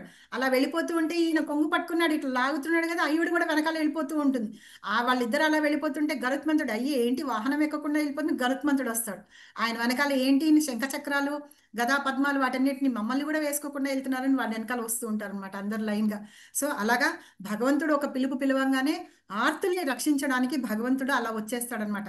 తర్వాత గరుత్మంతుడు వచ్చి గరుత్మంతుడు ముందు వచ్చి ఆయన్ని ఎక్కించుకుంటారు. తర్వాత సత్యభామదేవిని దేవుని అంటే లక్ష్మీదేవిని వదిలిపెట్టేస్తారు. తర్వాత శంఖచక్ర గదా పద్మాలన్నీ వచ్చి ఆయన దగ్గరకు వస్తాయన్నమాట. వచ్చి అప్పుడు గజేంద్రుడిని రక్షిస్తాడు. ఆ చక్రం వేసి, సుదర్శన చక్రం వేసి మొసలి తల నరికి అలాగా గజేంద్రుడిని రక్షిస్తాడు. అలా ఆర్తితోటి ఎవరైతే పిలుస్తారో అలాంటి వాళ్ళందరినీ భగవంతుడు స్వయంగా వచ్చి రక్షిస్తాడనమాట. ఇలాంటి వాళ్ళందరూ ఏంటంటే భగవంతుడు శరణు పొందేవాళ్ళు వీళ్ళ నలుగురు పొందుతారు అని చెప్తున్నారు. తర్వాత వీరిలో ఇప్పుడు మనం చెప్పుకున్న వాళ్ళందరిలో జ్ఞానులు చాలా ఉత్తమమైన వాళ్ళని, ఆ జ్ఞానుల్లో కూడా భక్తులు. ఇప్పుడు నాకు భగవంతుడి గురించి తెలిసింది అంటే కరెక్ట్ కాదు. నేను భక్తి చేస్తూ భగవంతుడిని నా ప్రేమయుత భక్తితోటి నేను భగవంతుడికి సేవ చేస్తున్నాను అనుకోండి, అలాంటి భక్తులు చాలా ఉత్తమమైన వాళ్ళు అని చెప్తున్నారనమాట. ఈ శ్లోకం కూడా చాలా మంచి శ్లోకం. బహూనాం జన్మ నామంతే జ్ఞానవాన్ మాం ప్రపద్యతే వాసుదేవా సర్వమితి స మహాత్మా సుదుర్లభః. బహూనాం జన్మ నామంతే జ్ఞానవాన్ మాం ప్రపద్యతే వాసుదేవ సర్వమితి సమహాత్మా సుదుర్లభః. జ్ఞానవంతుడైన వాడు పెక్కు జనన మరణముల పిదప నన్నే సర్వకారణములకు కారణునిగను మరియు సమస్తముగను తెలుసుకొని నన్ను శరణుజొచ్చును. అట్టి మహాత్ముడు మిక్కిలి అరుదు. అంటే అలాంటి వాళ్ళు ఎక్కడ పడితే అక్కడ కనిపించరు అనమాట. చాలా తక్కువగా కనిపిస్తారు. ఎవరో 1000 మందిలోనో 1,00,000 మందిలోనో ఒకళ్ళు ఇద్దరు కనిపిస్తారనమాట. అలాంటి శుద్ధ భక్తులు చాలా అరుదుగా ఉంటారు అని. ఇక్కడ అసలు ప్రభుపాద ఫోటో ఎందుకు వేశారంటే, మనము ఆయన అంత శుద్ధ భక్తుడు కాబట్టే, అలాంటి భక్తుడు అరుదు కాబట్టే ఆయన మనకి ఇచ్చిన ఈ జ్ఞానాన్ని భగవద్గీతని యాజ్ ఇట్ ఈస్గా మనకి ఇచ్చి ట్రాన్స్లేట్ చేసి అలాగే భాగవతము మిగతా పుస్తకాలన్నీ చాలా ట్రాన్స్లేట్ చేసి చెప్పి ఇచ్చారనమాట. సో ఇట్లాంటివన్నీ మనకి ఇలాగా ఉంది కాబట్టే మనం భగవద్గీత కూర్చొని ఇంత ఈజీగా చదువుకోవడానికి తెలుసుకోవడానికి మనకి ఛాన్స్ దొరికింది మనకి. సో ఇలాంటి శుద్ధ భక్తులు దొరకడమే చాలా అరుదు అని. అలా శ్రీల ప్రభుపాద గురించి చెప్పుకోవాలంటే ఆయన 70 ఏళ్ల తర్వాత వెళ్ళి పాశ్చాత్య దేశాల్లో వాళ్ళందరికీ కూడా హిప్పీస్ అలాంటి వాళ్ళందరినీ ఎలాగంటే డ్రగ్ ఎడిక్ట్స్ లాగా ఉంటారనమాట. వాళ్ళందరినీ హరినామం చెప్పి వాళ్ళందరినీ మార్చి వాళ్ళందరినీ భక్తులుగా చేసి కృష్ణుడు అంటే ఎవరు అని చెప్పి కృష్ణనామాన్ని వాళ్ళందరికీ చెప్పి ప్రసాదం అంటే ఎలా వండుకోవాలి, ఒక మనిషి అనేవాడు ఎలా జీవించాలి అనే విషయాన్ని వాళ్ళందరికీ నేర్పించి దగ్గరుండి నేర్పించి ఇప్పుడు ఇంతమంది వరల్డ్ వైడ్గా అంటే ప్రపంచవ్యాప్తంగా ఎంతో మంది చాలా మందిని మనం ఇప్పుడు టీవీలో రష్యన్స్ వాళ్ళు కీర్తనలు చేస్తున్నారు, రథయాత్ర చేస్తున్నారు, అవన్నీ చూస్తూ ఉంటాం. సో వాళ్ళందరూ అలా ఎలా చేస్తున్నారంటే ఈ మహానుభావుడి యొక్క ఆశీస్సులతోటే ఆయన చెప్పడం మూలంగానే చేస్తున్నారు అనమాట. మనం ఇంకా ప్రభుపాద గురించి రాసిన చాలా పుస్తకాలు అవి కూడా ఉన్నాయి. అవన్నీ కూడా మనం తెలుసుకోవచ్చు మనము చదువుకుంటే కనుక. సో ఇలాంటి మహాత్ములందరూ కూడా చాలా అరుదుగా దొరుకుతారు అని చెప్తున్నారు అనమాట. కానీ కొంతమంది ఇక్కడ దేవీ దేవతలు అంటున్నారు, డెమిగాడ్స్. అసలు మనం భగవంతుణ్ణి కృష్ణుని పక్కన పెట్టి మనం దేవీ దేవతల్ని ఎందుకు పూజిస్తాము అనే విషయాన్ని ఇక్కడ చెప్తున్నారన్నమాట. కామైస్తైశ్వర్య హృతజ్ఞాన ప్రపద్యంతే అన్యదేవతాః తం తం నియమమాస్థాయ ప్రకృత్యా నియతా స్వయా. ఓం కామైస్వైస్వైహృతజ్ఞానాః ప్రపద్యంతేన్యదేవతాః తం తం నియమమాస్థాయ ప్రకృత్యా నియతా స్వయా. భౌతిక వాంఛలచే జ్ఞానమును అపహరింపబడిన వారు ఇతర దేవతలకు శరణుజొచ్చి తమ స్వభావ గుణములను అనుసరించి ఆయా ప్రత్యేక పూజా విధానములను అనుసరించరు. హరే కృష్ణ. హరే కృష్ణ. థ్యాంక్ యూ మాతాజీ. మన వాళ్ళందరూ శ్లోకాలు చాలా బాగా చదువుతున్నారు. Thank you very much. So మనము ఏంటంటే భౌతిక వాంఛలు, నాకు ఇది కావాలి, అది కావాలి, నాకు ధనం కావాలి, నేను ఇంత గొప్ప ఐశ్వర్యవంతుడిని కావాలి, లేకపోతే నేను ఒక పెద్ద ఐఏఎస్ చదవాలో, ఐపీఎస్ చదవాలో, ఇంకా ఏదన్నా కావాలి అంటే భౌతికమైన కోరికలు అనమాట. అలాగా ఇంకేదో కావాలి, ఒక లీడర్ కావాలో, ఇంకేమో ఉంటాయి కదా. అలాంటివన్నీ భౌతిక వాంఛలు రావడం మూలంగా ఏంటంటే మనకి జ్ఞానం అనేది ఏంటంటే ఇలాగా కప్పబడిపోయి ఉంటుంది అనమాట. అజ్ఞానంతో కప్పబడి ఉంటుంది. అప్పుడు ఏం చేస్తామంటే ఈ కోరిక తీరడం కోసం నేను ఏం చెయ్యాలి, నేను ఇప్పుడు ధనం సంపాదించడం కోసం ఏం చేయాలంటే ఇదిగో ఆ వ్రతం చెయ్యి, ఈ వ్రతం చెయ్యి అని. అప్పుడు లక్ష్మీదేవిని పూజిస్తాం. తర్వాత ఏమన్నా ప్రతి పనిలో మనకి విఘ్నాలు వస్తున్నాయంటేనో గణపతిని పూజిస్తూ ఉంటాం కదా. ఇలాగ చేస్తూ ఉంటాం. కానీ కొంతమంది ఏం చేస్తారంటే వీళ్ళనే కాకుండా సూర్యుల్ని, చంద్రుల్ని, ఇలా ఇలా వాళ్ళని కూడా పూజిస్తూ ఉంటారనమాట. అలా పూజించే విధానం ద్వారా ఏంటంటే మనము ప్రత్యేకంగా మన కోరికలు తీర్చుకోవడం మాత్రమే మనం చేస్తున్నాము. కాకపోతే ఏంటంటే అసలు జ్ఞానం అనేది ఏంటి అనేది మరుగున పడిపోయి ఉంటుందన్నమాట. అందుకని చేస్తూ ఉంటాం. ఎందుకు చేస్తామంటే ఈ దేవీ దేవతల ఆరాధన మన కోరికలు మాత్రమే తీర్చుకోవడానికి. అలాంటి వాళ్ళు కొంచెం అంటే జ్ఞానం కప్పబడి ఉంది అన్నాం కదా, అజ్ఞానంతో అది తెలివి తక్కువగా ఉండడం వల్ల మితంగా అశాశ్వత ఏమంటే ఫలాలు పొందడానికి వాటి కోసం అని చెప్పి మనం చేస్తూ ఉంటాము. కొంతమంది ఏం చేస్తారంటే దేవతా లోకాలకి, స్వర్గానికి వెళ్ళాలని కొంతమంది, లేకపోతే సూర్యలోకానికి వెళ్ళాలని కొంతమంది, పితృలోకాలకి వెళ్ళాలని అలాంటి వాళ్ళు కూడా చేస్తూ ఉంటారు. అలాగంటే స్వర్గానికి వెళ్తే నేను చాలా అనుభవించవచ్చు, అక్కడ అప్సరసలు ఉన్నారు అనుభవించవచ్చు, చాలా ఆనందంగా ఉండొచ్చు అని అనుకుంటారు చూసారా. అలాగ వెళ్ళాలనుకునే వాళ్ళు కూడా దేవి దేవతల్ని పూజిస్తూ ఉంటారనమాట. అది బొల్లి ఎవరైనా చదువుతారా? పైనది ఒకటి చదవండి, కిందది ఒకటి చదవండి. మూఢులకు మరియు అజ్ఞానులకు నేనెన్నడూను వ్యక్తముగాను, వారికి నేను నా అంతరంగ శక్తి చేత కప్పబడి ఉందును. తత్కారణముగా వారు నేను అజుడనియు నాశనము లేని వాడనియు ఎరుగరు. ఏంటంటే మూఢులు అంటే మూఢంగా ఉంటూ ఉంటారు చూసావా, ఇందాక మనం చెప్పుకున్నాము. అలాంటి వాళ్ళు, జ్ఞానం లేని వాళ్ళు ఏం చేస్తారంటే భగవంతుణ్ణి తెలుసుకోలేక కదా, వాళ్ళు ఏం చేస్తారంటే భగవంతుని యొక్క అంతరంగ శక్తి ఏదైతే ఉందో దాని చేత కప్పబడి ఉంటారంటే మాయ చేత కప్పబడి ఉంటారు. కాబట్టి నేనే భగవంతుడినని, నేను నాశనం లేని వాడినని అనే విషయాలు వాళ్ళు ఎప్పుడూ తెలుసుకోలేరు అని చెప్తున్నారు అనమాట. తర్వాత ఇది ఎవరైనా చదవండి. ఓ అర్జున, దేవదేవుడనైన నేను గతములో జరిగిన సమస్తమును, ప్రస్తుతం జరుగుచున్న సర్వమును, భవిష్యత్తులో జరగనున్న వానినన్నింటినీ ఎరుగుదును. అలాగుననే జీవులందరినీ నేను ఎరుగుదును, కానీ నన్నెవరూ ఎరుగరు. అర్జునుడికి చెప్తున్నాను అనమాట. అంతకుముందు ఏదేం జరిగిందో, తర్వాత ఇప్పుడేం జరుగుతుందో, ఇంకా భవిష్యత్ కాలంలో ఏం జరుగుతుందో అవన్నీ నాకు తెలుసు. ఎందుకంటే నేనే సృష్టిస్తున్నాను, వీటన్నిటికీ కారణం నేనే కాబట్టి. కానీ ఎవ్వరూ నా గురించి తెలుసుకోలేరు అని. మీకు గుర్తుంటే అర్జునుడు అడుగుతాడు, నేను వైవస్వానికి భగవద్గీత చెప్పాను, అప్పుడే చెప్పానంటే మన ఇద్దరం ఇప్పుడు ఉన్నాం కదా, నువ్వు అప్పుడెప్పుడు చెప్పావు అని చెప్పేసి అర్జునుడు అడుగుతాడు అనమాట. సో అట్లాగే మనం కూడా భగవంతుణ్ణి తెలుసుకోలేము. ఆయన ఎవరు తెలుసుకోలేరు ఉంటారో వాళ్ళు నిజంగానే ఆయన కార్యాలని కానీ ఆయన లీలల్ని కానీ ఎవరు తెలుసుకోలేరో వాళ్ళు నిజంగానే నన్ను తెలుసుకోలేరు అని చెప్పి చెప్తున్నారనమాట. కానీ ఎలాంటి వాళ్ళు భక్తులు అవ్వగలుగుతారు అనే విషయాన్ని ఈ శ్లోకంలో చెప్తున్నారు. ఏ శాంత్వంతగతం పాపం జనానాం పుణ్యకర్మణాం తే ద్వంద్వ మోహ నిర్ముక్తాః భజంతే మాం దృఢవ్రతాః. ఏషాంత్వనంతగతం పాపం జననాం పుణ్యకర్మాణాం తే ద్వంద్వ మోహ నిర్ముక్తా భజంతే మాం దృఢవ్రతాః. పూర్వజన్మములందు ప్రస్తుత జన్మమునందు పుణ్యకర్మలను అనుసరించుచు పాపములను పూర్తిగా నశింపజేసుకొనిన మానవులు ద్వంద్వమోహముల నుండి విడివడిన వారై నా భక్తియుక్త సేవ యందు దృఢ నిశ్చయముతో నెలకొనెదరు. ఇందాక ఇంకో మాతాజీ ఎవరో చదువుతారా మాతాజీ శ్లోకం? చదువుతానండి. చదవండి మాతాజీ. ఏషాంత్వంతగతం పాపం జనానాం పుణ్యకర్మణాం తే ద్వంద్వమోహ నిర్ముక్తాః భజంతే మాం దృఢవ్రతాః. Thank you Mataji. ఇక్కడ ఏం చెప్తున్నారంటే ఏషాం త్వంతగతం పాపం, పూర్వజన్మల్లో చేసిన పాపాలు ఏవేవైతే ఉన్నాయో ఇప్పుడు ఈ జన్మల్లో చేసిన పుణ్యకార్యాలు ఏవైతే ఉన్నాయో వాటన్నిటిని కూడా చేస్తూ మనం ముందు చేసిన ఈ పుణ్యకార్యాలను ఏంటంటే పాపకార్యాలు చేసిన పాపకార్యాలతోటి మనం సెట్ ఆఫ్ చేసుకుందాం అనుకుంటాం కదా, అవి నశింప చేసుకోలేమన్నమాట మనం. అంటే ఇప్పుడు ఒక క్రెడిట్ ఉందంటే, ఒక డెబిట్ ఉందంటే, ఈ క్రెడిట్ లోంచి డెబిట్ పోతుందంటే పైసలు ఉన్నాయనుకోండి అప్పు తీరుస్తాం అట్లా. అలాగే పూర్వజన్మలో చేసిన పాపకర్మలు ఏవైతే ఉన్నాయో ఈ జన్మలో మనం చేసిన పుణ్యాలతోటి తొలగిపోవు అనే విషయాన్ని మనం అర్థం చేసుకోలేకపోతున్నాం అన్నమాట. ఎందుకు చేసుకోలేకపోతున్నాం అంటే ఇక్కడ ద్వంద్వ అన్నాడు, మోహ నిర్ముక్త అంటే కోరిక మోహము అనే రెండు ద్వంద్వాలు ఏవైతే ఉన్నాయో వాటి మూలంగా మనం ఏం చేస్తున్నామంటే తెలుసుకోలేకపోతున్నాం. కానీ ఎవరు తెలుసుకోగలుగుతారు అంటే నా యొక్క భక్తియుత సేవ ఎవరైతే చేస్తారో ప్రేమతోటి వాళ్ళు మాత్రం దృఢ నిశ్చయంతో వీటన్నిటినీ తెలుసుకోగలుగుతారు.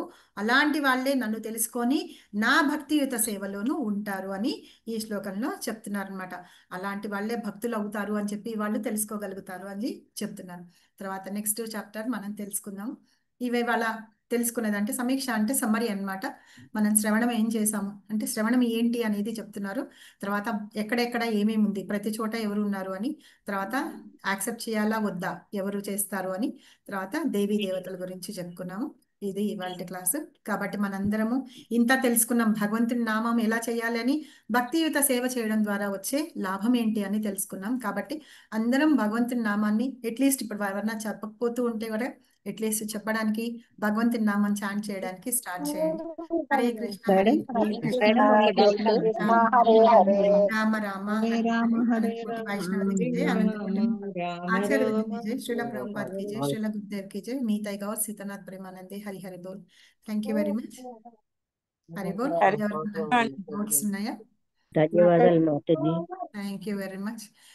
థ్యాంక్ యూ మాతాజీ. హరే థ్యాంక్ యూ కృష్ణ మాతాజీ. హరి బోల్. ఎవరికైనా డౌట్స్ ఉంటే అడగండి, ఏమన్నా అర్థం కాకపోతే కూడా అడగండి. మేడం నాకు ఒక డౌట్. చెప్పండి. అయితే ఇప్పుడు వేరే దేవి దేవతలకు ఎవరికి పూజలు ఏం చేయకూడదు అంటారండి? చెప్తాను, దాని గురించి కూడా చెప్తాను. నేను ముందు చెప్తా. వేరే దేవి దేవతలకు పూజ చేయొచ్చు, ఎందుకు చేయకూడదు, ఎందుకు చేస్తాము, కృష్ణుని ఒక్కడే మనం ఎందుకు పూజిస్తాము అనేది కూడా చెప్తాను. నెక్స్ట్ చాప్టర్ లో చెప్తాను. సరేనా? రేపు చెప్తారండి? రేపు కాదు, ముందు 8th చాప్టర్ లో 9th చాప్టర్ లో చెప్తాను. ఓకే మాతాజీ ఒక సందేహం అడగచ్చా మిమ్మల్ని? అడగండి మాతాజీ. ఈ భగవద్గీత మీరు ఏ విధంగా ప్రిపేర్ అయ్యారు మాతాజీ? ఎన్నిసార్లు చదివినా ఇది గుర్తుపెట్టుకోవడానికి ఎప్పుడు కొత్తగా కనిపిస్తుంది. మనం ఏ పాయింట్ రిఫర్ చేసుకోవాలి అనేది మీరు ఎన్నిసార్లు చదివారో తెలీదు. అంటే చదివిన తర్వాత కూడా మనం దాన్ని ఒక సిస్టమాటిక్ గా నోట్ చేసుకోవడం లేకపోతే అట్లా ఏదైనా చేయాలేమో. ఆ విషయంలో మీ గైడెన్స్ ఉంటే బాగుంటుంది అనిపించింది నాకు. మీరు ఎన్నిసార్లు చదివి ఉంటారు? తప్పకుండా మాతాజీ, ఇది క్లాసెస్ అయిపోయిన తర్వాత నాకు ఛాన్స్ ఇస్తే కనుక భగవద్గీత డైలీ భగవద్గీత రోజుకి ఒక్కొక్క శ్లోకం కూడా చెప్పడానికి ఛాన్స్ ఇస్తే తీసుకుంటాను. అప్పుడు జాయిన్ అవ్వండి. అది ఏది ఉంది అనేది మనం లాస్ట్ లో అంటే 17th 18th చాప్టర్కి వచ్చినప్పుడు ఈ గ్రూప్ లోనే నేను మెసేజెస్ కూడా పెడతాను. సరేనా? అలాగే మాతాజీ. ఇంకా మీకు ఎవరికైనా ఏమన్నా అర్థం కాకపోతే ఏ పాయింట్ అన్నా చెప్పండి, ఏమన్నా కమెంట్స్ ఉన్నా చెప్పండి, ఏమన్నా నేనేమన్నా ఇంకేమన్నా ఇంప్రూవ్ చేసుకొని చెప్పాలంటే కూడా మీకు అర్థమయ్యేటట్టుగా చెప్పమంటే కూడా నేను చేస్తాను. భగవద్గీత నేర్చుకునే టిప్స్ మాత్రం కనీసం వేరే ఛానల్లో మీరు ఎప్పుడైనా చెప్తా, తప్పకుండా చెప్తాను. చదువుపాట ఉంది అనుకుంటా కదా ఇంకో ఛానల్, దాంట్లో చెప్తుంది మేడం, చూసుకుంటాను. అలాగే మాతాజీ, అలాగే తప్పకుండా చెప్తాను. Thank you very much. మీరందరూ రేపు కూడా మళ్ళీ 10 o'clock జాయిన్ అవ్వండి. రేపు మనం 8th చాప్టర్ చెప్పుకుందాము. హరే కృష్ణ. భక్తి యోగం చాలా ఇంపార్టెంట్ అయిందని మనం ఇందాక శాండ్విచ్ లో తెలుసుకున్నాం కదా, అలాగా తెలుసుకుందాం. ఆ టేస్ట్ ఏంటి అనేది భక్తి యోగాలో తెలుసుకుందాం. ఓకేనా? హరే కృష్ణ మాతాజీ. హరే కృష్ణ మాతాజీ. చెప్పండి మాతాజీ. మాతాజీ, అంటే యూట్యూబ్ లో చూసాను నేను, మార్నింగ్ జపా సెక్షన్ ఇది ఉంది, ఆ లింక్ ఇందులో ప్రొవైడ్ చేయగలరా మాతాజీ? ఇది లింక్ ప్రొవైడ్ చేస్తాను. మీరు జపా సెషన్ లో మార్నింగ్ మనకి ఉంటుంది 5 o'clock కి మేము చాంటింగ్ చేస్తూ ఉంటాము. అంటే India time 5 o'clock Mataji? India time 5 o'clock. అంటే నేను అబుదాబి నుంచి మాట్లాడుతున్నాను, దుబాయ్ కి ఓకే దగ్గర. మాతాజీ, ఓకే. ఇండియా టైము 5 o'clockకి మొదలు పెడతాము చాంటింగ్ అది. తర్వాత 6 o'clock వరకు చేసి తర్వాత కొంచెం కీర్తనలు అవి చేస్తారు. 6:20 నుంచి ఒక టాపిక్ మీద మేము ఇప్పుడు చిన్న బుక్స్ ప్రభుపాద స్మాల్ బుక్స్ ఉన్నాయి వాటి గురించి చెప్పుకుంటున్నాం. సాటర్డే సండే మాత్రం 7:20 నుంచి 8:15 వరకు నేను చైతన్య చరితామృత చెప్తాను. మార్నింగ్ మాతాజీ. మార్నింగ్ తో ప్రభు ముందు ఒక ప్రభు హిందీలో చెప్తారు, తర్వాత నేను చెప్తాను. సో మీరు కావాలంటే ఒక కీర్తన చెప్పరా మాతాజీ? మీరు నరసింహ హార్ట్ అంటారు ఎండింగ్, ఒకసారి అది చదవరా? అంటే ఈ లింక్స్ అన్ని ఈ గ్రూప్ లో ప్రొవైడ్ చేస్తారా మాతాజీ? ఏది మాతాజీ? మన జపా సెషన్ దా? మార్నింగ్ జపా section Saturday Sunday also. Saturday సండేది నేను పెడతాను. ఇప్పుడు మీరు కావాలంటే కూడా జాయిన్ అవుతాను అంటే కనుక నేను పెడతాను, లింక్ పెడతాను. మార్నింగ్ జపా సెషన్ చూడండి. లేకపోతే ఎట్లాగో మనకి ఇది అయిపోయిన తర్వాత మనకి సెపరేట్ సెషనే ఉంటుండొచ్చు నేను అనుకుంటున్నాను. భగవద్గీత ఒక సిస్టమాటిక్ స్టడీ శ్లోక బై శ్లోక మనం చదవడానికి కూడా ఒకటి ఉంటుంది, అది కూడా నేను పెడతాను. తర్వాత ఒక వారం 10 రోజులు అయిన తర్వాత మన క్లాసెస్ చేస్తూ. సరే రియల్లీ ఎట్లా ఉందంటే మీరు చెప్పేది ఒక చాక్లెట్ పిల్లవాడికి అనేది చెప్పి, అంటే మీరు ఒక ఎగ్జాంపుల్ ఇస్తున్నారు ఇచ్చి దీనికి. ఇప్పుడు ఎగ్జాంపుల్ ఈరోజు బర్గర్ గురించి చెప్పారు. అది ఎట్లా ఉంటుందంటే, అంటే నాకు నా ఓల్డెన్ డేస్ గుర్తొస్తుంది. మా పిల్లలకి ఒక 5 చాక్లెట్స్ అదే తినడానికి ఇచ్చి బిస్కెట్స్ ఇవన్నీ కౌంట్ చేయండి, వీటి మీద ఉన్న లెటర్స్ చదవండి, అట్లా ఉండేది. అవి గుర్తొస్తే మీరు అలా మాకు అలా గైడెన్స్ ఇస్తున్నారు పిల్లలకి ఇచ్చినట్టు. మనం ఏంటంటే ఈ తత్వాన్ని ఇట్లాగే చెప్పుకుంటూ అంటే మనం ఎన్నిసార్లు చదివినా అర్థం కాదు. ఒక సింపుల్ ఎగ్జాంపుల్స్ తోటి, అలాగే భాగవతంలో ఉన్న కథలు, ఇప్పుడు నేను చెప్పేవన్నీ నా సొంతంగా చెప్పినవి ఏం కాదు. అంటే ఈ చిన్న చిన్నవి ఏవైతే ఆ బర్గర్వి అవి చెప్పానో అది నాకు మా శిక్షా గురువులు చెప్పింది. నేను కూడా మస్కట్లో ఉండొచ్చాను మాతాజీ. సో 2 years బ్యాకే వచ్చాను. సో అక్కడ నేను నేర్చుకున్నవి, నేను ఏమైనా నేర్చుకున్నానో మా శిక్షా గురువులు నాకు చెప్పింది నేను మీకు కొంచెం అంటే నాకు అర్థమైన పద్ధతిలో మీకు చెప్పడానికి నేను ట్రై చేశాను. అంటే లాంగ్వేజ్ ఎట్లా ఉంది చెప్పండి మాతాజీ. నేను ఎలా అయితే కష్టపడ్డానో నేర్చుకోవడానికి, వాళ్ళ దగ్గరికి వెళ్ళి నేను ఎలా నేర్చుకోవడానికి నేను ప్రయాసపడ్డాను, అలాగే మీ అందరికి కూడా నేను చెప్పాలి అలాగే సింపుల్ పద్ధతిలో అని నా అన్నమాట. ఇది ఎలా ఉందంటే, ఇప్పుడు మీరు మా ఇంట్లో కూర్చొని చెప్తున్నట్టుగా అనిపిస్తుంది నాకు. ఈ క్లాస్ విన్నదంటే ఫేస్ టు ఫేస్ కూర్చున్నంత క్లియర్ గా ఉంటది మీరు చెప్తుంది. ఒక్కోసారి మా హస్బెండ్ కూడా జాయిన్ అవుతా ఉంటారు, వింటారు. అంటే చాలా క్లియర్ గా వెళ్తుంది అన్నమాట. మీరు వెళ్ళి చాలా సాఫ్ట్ గా చాలా బాగుంటది మాతాజీ. హరే కృష్ణ మాతాజీ. హరి బోల్. టెంపుల్ కి వస్తారా మాతాజీ మీరు? ఇస్కాన్ హ్యాబిట్స్ టెంపుల్ కి. హ్యాబిట్స్ టెంపుల్ కి నేను వస్తుంటాను ప్రభు, కంపల్సరీగా. నేను రాకుండా అంటే నిన్న వాలంటీర్స్ కావాలి రథయాత్రకి అని చెప్పేసి ఒక మెసేజ్ ఇచ్చింది. నిన్న నేను ఇక్కడ చేస్తున్నాను కదా, నాకు కొంచెము ఇది అంటే టైం సరిపోవట్లేదు. నేను భక్తి వైభవ్ చేస్తున్నాను కొంచెం, అది కూడా రేపు నెక్స్ట్ వీక్ ఎగ్జామ్ ఉంది, అవి చదువుకుంటున్నాను. అవి ఉన్నాయి, కొంచెం వీలు కావట్లేదని రాలేకపోతున్నాను ఈసారి. ఎట్టి పరిస్థితుల్లో కొంచెం టైం ఉన్నా సరే వస్తాను నేను. ఓకే మాతాజీ. అంటే జస్ట్ మీకు కలుద్దామని నేను ఈవినింగ్ 4:30 నుంచి టైం స్పేర్ చేయగలుగుతాను అని చెప్పాను వాళ్ళకి. వాళ్ళు ఓకే అన్నారు. Any kind of volunteer services కి నేను ఓకే అని చెప్పాను అనమాట. అట్లీస్ట్ ఆ ప్రకారంగా వెళ్ళి దర్శనం అవుతుంది అని. మీరు వస్తే ఒక్కసారి నేను వచ్చేటప్పుడు నేను చెప్తాను. అట్లీస్ట్ మనకి క్లాసెస్ 20వ తారీఖు అయిపోతాయి కదా, అయిన తర్వాత నేను చెప్తాను, అప్పుడు వస్తాను కంపల్సరీగా. నాకు ఇంతసేపు నాకు అవ్వదు కదా, అప్పుడు ఆ 2-3 గంటలు భగవంతుడి కోసం సేవ చేసుకుంటాం అప్పుడు వచ్చి. ఓకే హరే కృష్ణ. ఇక్కడ అమేయ అని ఉన్నారు, ఎవరు? నేనే మీరేనా ప్రభు? ఓకే హరే కృష్ణ. సో మనం ఏం చేసుకుందామా? సో రేపు మనం 8th చాప్టర్ చదువుకుందాము. హరే కృష్ణ.